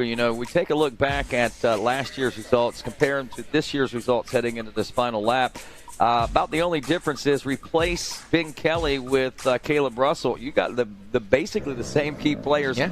There are some changes. Jordan Ashburn up in the mix today. Right. Ricky Russell's fallen out of it, but Jordan is up a little bit closer, and Josh is back into it. So kind of interesting how these guys have consistently gone year to year like that here in Sands, Florida. And it's funny, we were talking about it earlier in the show. Josh Strang says he doesn't put all the weight into Florida that a lot of these other guys do, but he always seems to be up there. Mr. Consistency, man. I tell you, that's Steady Eddie. Steady Eddie. That's it. Steady Eddie. The freight train constantly moving forward, chugging along, and it's going to pay huge dividends. And, I think Stu Baylor might be talking with a lot of sense when he talks about Josh Strang being probably one of the bigger threats as far as this championship is concerned, just on consistency alone. While we're watching that and while we're talking about that, I agree with you 100%. Strang was on a very short list of my favorites for this year's championship. Ben Kelly's going to be tough to beat, too. Ben Kelly has to be on that list. Oh, yeah, definitely. I feel like, Ben... The fifth that he had at the season opener was not indicative of where we're going to see him throughout the season. I don't expect to see him run away with the title and win all the races, just like I don't expect to see Stu do that. A lot of people, I'm a Yamaha guy, obviously. A lot of people are like, you think Stu can run the table and win all 13? No one can do that. At least not in this era. It's too competitive. I think we're going to see Stu grab wins. I think we're going to see Josh Strang grab wins. Jordan Ashburn, man, we've been slow playing him. Here he is running second, late, deep into this one. Grant Baylor, another one. He's charging late, struggled a little bit early here, but we slept on him big time at round 1. We're talking about championship contenders. We're talking about all the guys that could never came up. He literally was never mentioned, and that was such a fail on my part, on all of our parts. Yeah. And then halfway through the race, we're like, oh yeah, this guy that has a chance to win. By the way, we forgot to talk about him at all before. But I think that shows the depth. I mean, there's so many guys that need to be in that conversation. Josh Toth really putting in a gritty ride today.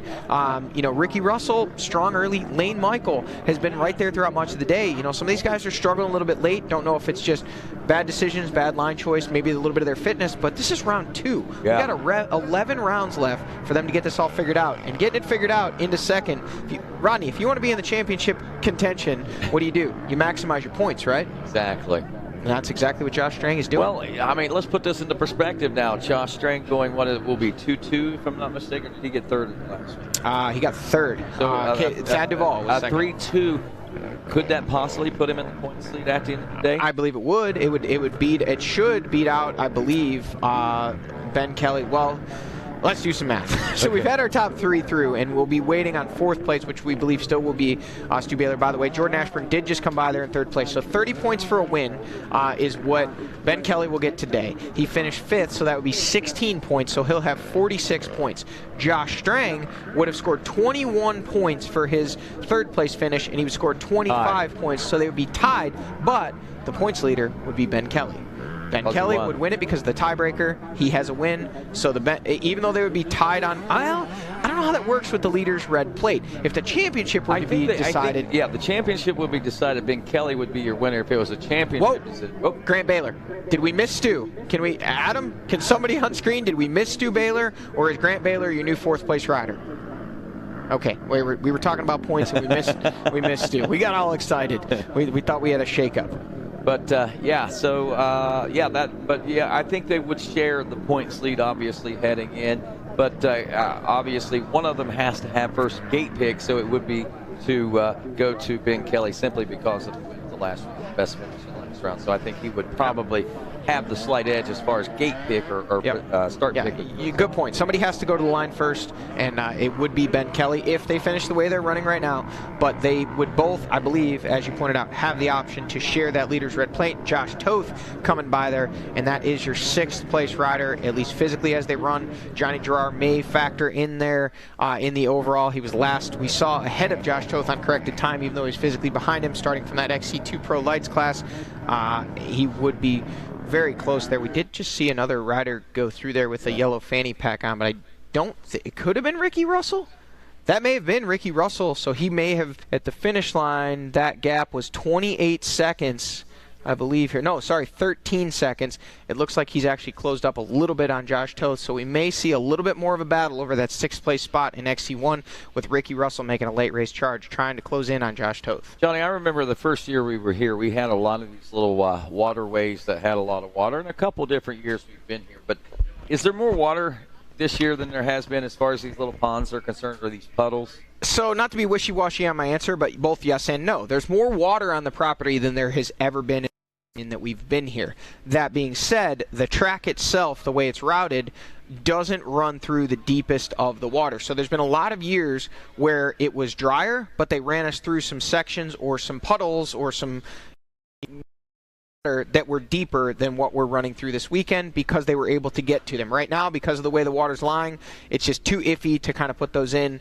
so we're staying out of those sections. Well, right at 3 minutes, and we should be expecting to see our leader, Ben Kelly, checking in at the finish line for his win number 1 of the 2021 season. And if things continue the way they are, a share in the points lead heading into round 3 to Georgia next weekend when we go to Aonia Pass for the General GNCC. As we wait with bated breath here, approaching that 3-hour mark as well, we'll have right at 3 hours of racing when this race is completed. Johnny, we are at 2 hours and almost 57 minutes at this particular point in time. We got the drone following a rider. Not sure that is Ben Kelly, but it may be. We were a little too high there in altitude to see for sure. So I don't. That rider appears to have some numbers on his back, and I don't think it is Ben Kelly. Ben Kelly's numbers are sublimated, and we're getting a glare off of those riders' numbers. So sublimated graphics would not do that. I don't think that was Ben. But he should be coming through this section here any moment at a high rate of speed and headed for a checkered flag. Ricky Tower is going to be Ben Kelly's best friend today. He's going to be super flag. Well, as we were... Well, the math, Adam, I think that we scored it tied at 46 points. Yeah, so it would. I know for sure it's 30 points for a win. It would be if Ben Kelly won today, he would have scored 5th place in at Big Buck. So he got 16 points. So that's 46 points. And Rodney did the quick math on Strang, and I believe you said if he finishes second, he would also have 46 points. So they would be tied, and they would share that leader's red plate. And again, leader's red plate into round 2. Yeah, so early in the championship, we won't know the real truth of that until after the general GNCC. And with the time that we only have 7 days, neither one of them may have special graphics made, so we may see neither of them run that, but they would still be tied for the points lead, regardless of who does or does not run the reverse plate, which we became so accustomed to seeing for so many years on Caleb Russell's bike, that distinct white number plate with the red number 1. That wasn't something special that was done for Caleb because he was number 1 or because he was Caleb Russell and he won 8 championships. That is the signification of your points leader. You don't see it much on the ATV side because Walker Fowler is afraid of it. He said he ran it one time and it brought him bad luck, so he will not do it. But on the bike side, Caleb Russell often did run that, almost always when he was in fact the points leader, which was most of the last 8 years. Well, about 30 seconds, and we should be seeing our lead this area of the race course. If you're watching with us on Racer TV, which is near the completion of the 6th. And of course, crowds beginning to gather down by the finish line in anticipation of Ben Kelly's win number 1 of 2021, as well as to see how this battle between the former teammates of Jordan Ashburn and Josh Strang is going to pan out at the checker flag. And will Stu Baylor still be able to hang on to 4th place, or will Grant be able to inch one out on him here in the closing moments of this Moose Racing Wild Boar GNCC? 2 hours, 59 minutes, and 45 seconds now into this race as we approach that exact top of the hour, 3 hours of racing. This is going to be all of it. This is going to be a true 3-hour GNCC. Checkered flag with 5 seconds to spare. Wow. Ben Kelly brings it in and closes this one out at 2 hours, 59 minutes, 55 seconds. Wow. Ben Kelly taking the win here at the Moose Racing Wild Boar GNCC, and doing it quite convincingly at the 3-hour mark here. And, of course, putting himself in a great position as far as the early points leader, as well, should be sharing that depending on how this finishes up, and got himself in a great position after 2 rounds of racing, and a lot to be hopeful and to look forward to in the upcoming rounds. Yeah, I mean, a great comeback for Ben Kelly. He was, again, we've talked about so many times, disappointed with his 5th place finish at round 1, but a solid points day for him. Comes back today and really makes a statement. I mean, to win this convincingly in Florida, I mean, that's a statement of his fitness, and we're now being told that Grant Baylor is up to 4th. I did not think I saw Stu come through that shot there, so I don't know if we may have lost Stu altogether potentially. We'll have to wait and see how that one pans out, or if maybe he just fell back a little bit. We are still waiting for our 2nd place rider, that 114. Well, here's something interesting. If Grant Baylor gets the 4th place position, that'll score him 18 points. That gives him 48 points. So he'll still be the point leader. So there you go. Grant Baylor could keep that leader's red plate or keep the leader's plate and continue to lead the points if he can. How about that? 9th 2 laps ago. If he can work his way up to 4th, which we think he may have. Josh Strang now in. So 2nd place is nailed down. Ben Kelly has won it. Josh Strang is now 2nd, finishing 1 minute and 24 seconds behind. We should be seeing the very distinctive bright helmet of Jordan Ashburn in that 3rd place spot, and a podium for Jordan. What a great day. He's wanting to pay that Magna One Lubricants team back, that Husky team, for giving him a ride, giving him an opportunity to showcase his skills, and there he is. There he is, and I believe we have Mikey Waynes as well down near the Specialized Winner's Circle as he gets set to congratulate and talk with our top 3. But first, we're going to take a quick break here on RacerTV.com. We'll be back with podium interviews and to find out, will Grant Baylor be your points leader when we head into round number 3 as we wait for the 314 to make his way through.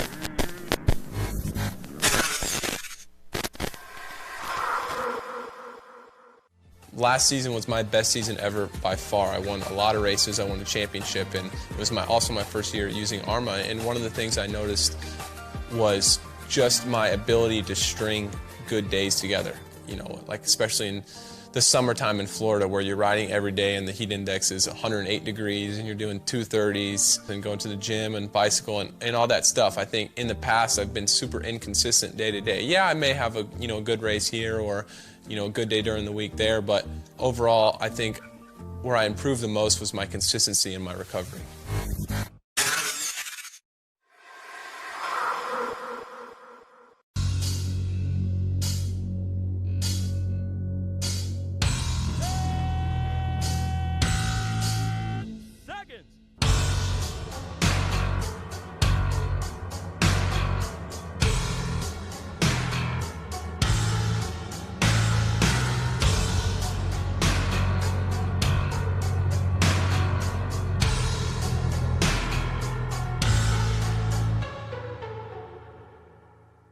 Even when you're the best, you never stop striving to be better. The all-new from the ground up 2019 Yamaha YZ250F is available at LoJack Cycle Sales, alongside the all-new YZ65 and YZ85, and refined YZ450F. So stop by LoJack Cycle Sales today in Tarentum, Pennsylvania, and visit our online inventory at www.lojacks.com. Yamaha YZs. It's why we ride. Hi, my name is Andrea Lieb, the director of On Track School. How would you like to go to a school where we take into consideration how students learn best? Well, we do that because we find if we can build the curriculum around the things you are interested in, you're going to do a better job. The mission at On Track School is that educational success is possible while chasing your dreams. Not only will our staff help students to achieve success, they will cheer you on to the finish line. We encourage you to check out On Track School at ontrackschool.com, where we can help you chase your dreams and still get a quality education.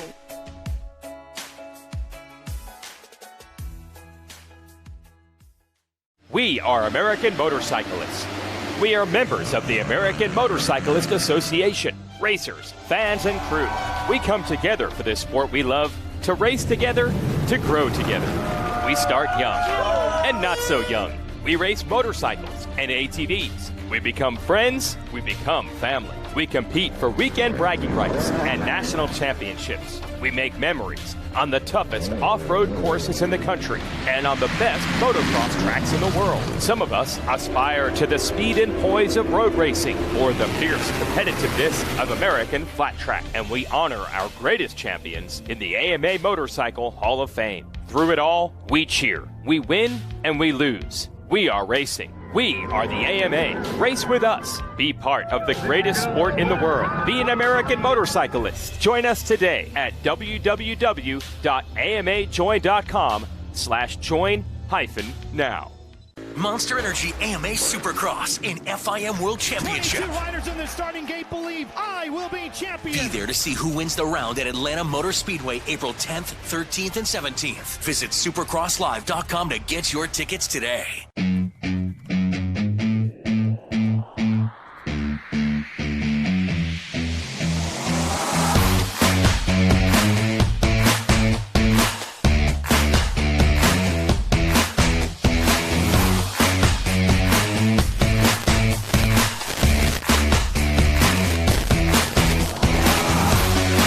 Welcome back to GNCC Live as we wrap things up here at the Moose Racing Wild Boar GNCC in Palatka, Florida, as we kick off Bike Week with yesterday's ATV racing, and of course wrapping up our stay here in the sands of Florida with our motorcycle racing today.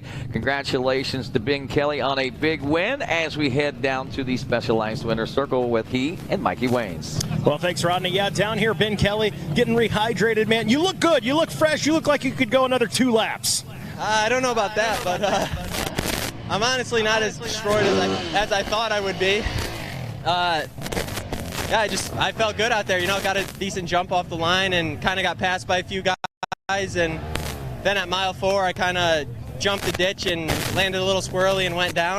I dropped back to like 7th or so. I was a little frustrated, but yeah, I knew it was going to be a long race. So I just kind of stayed smooth and just rode steady. A few guys crashed in front of me, so I got a few freebie passes.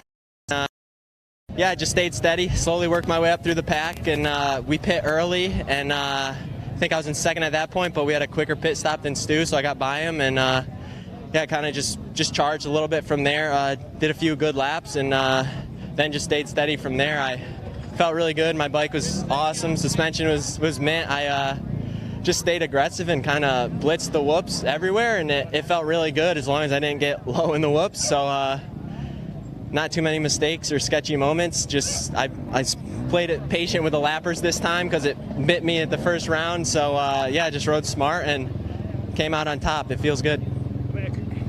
Congratulations on the win. Coming off of round 1, I believe you finished 5th. We know that's not where you want to be. You see yourself as a contender, as do a lot of folks. What's the mindset heading into round 3 here in a week?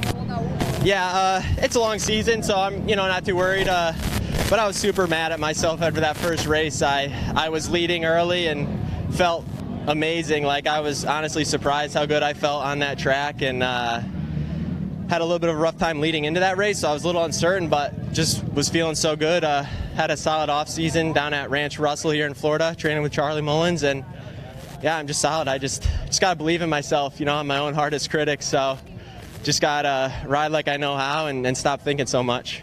Well, it certainly worked out today. You got big congratulations. You guys make some noise for your overall winner here today, Ben Kelly. All right, congratulations, Ben Kelly, taking his first win of the 2021 season, and Josh Strang coming across the line in that second place position.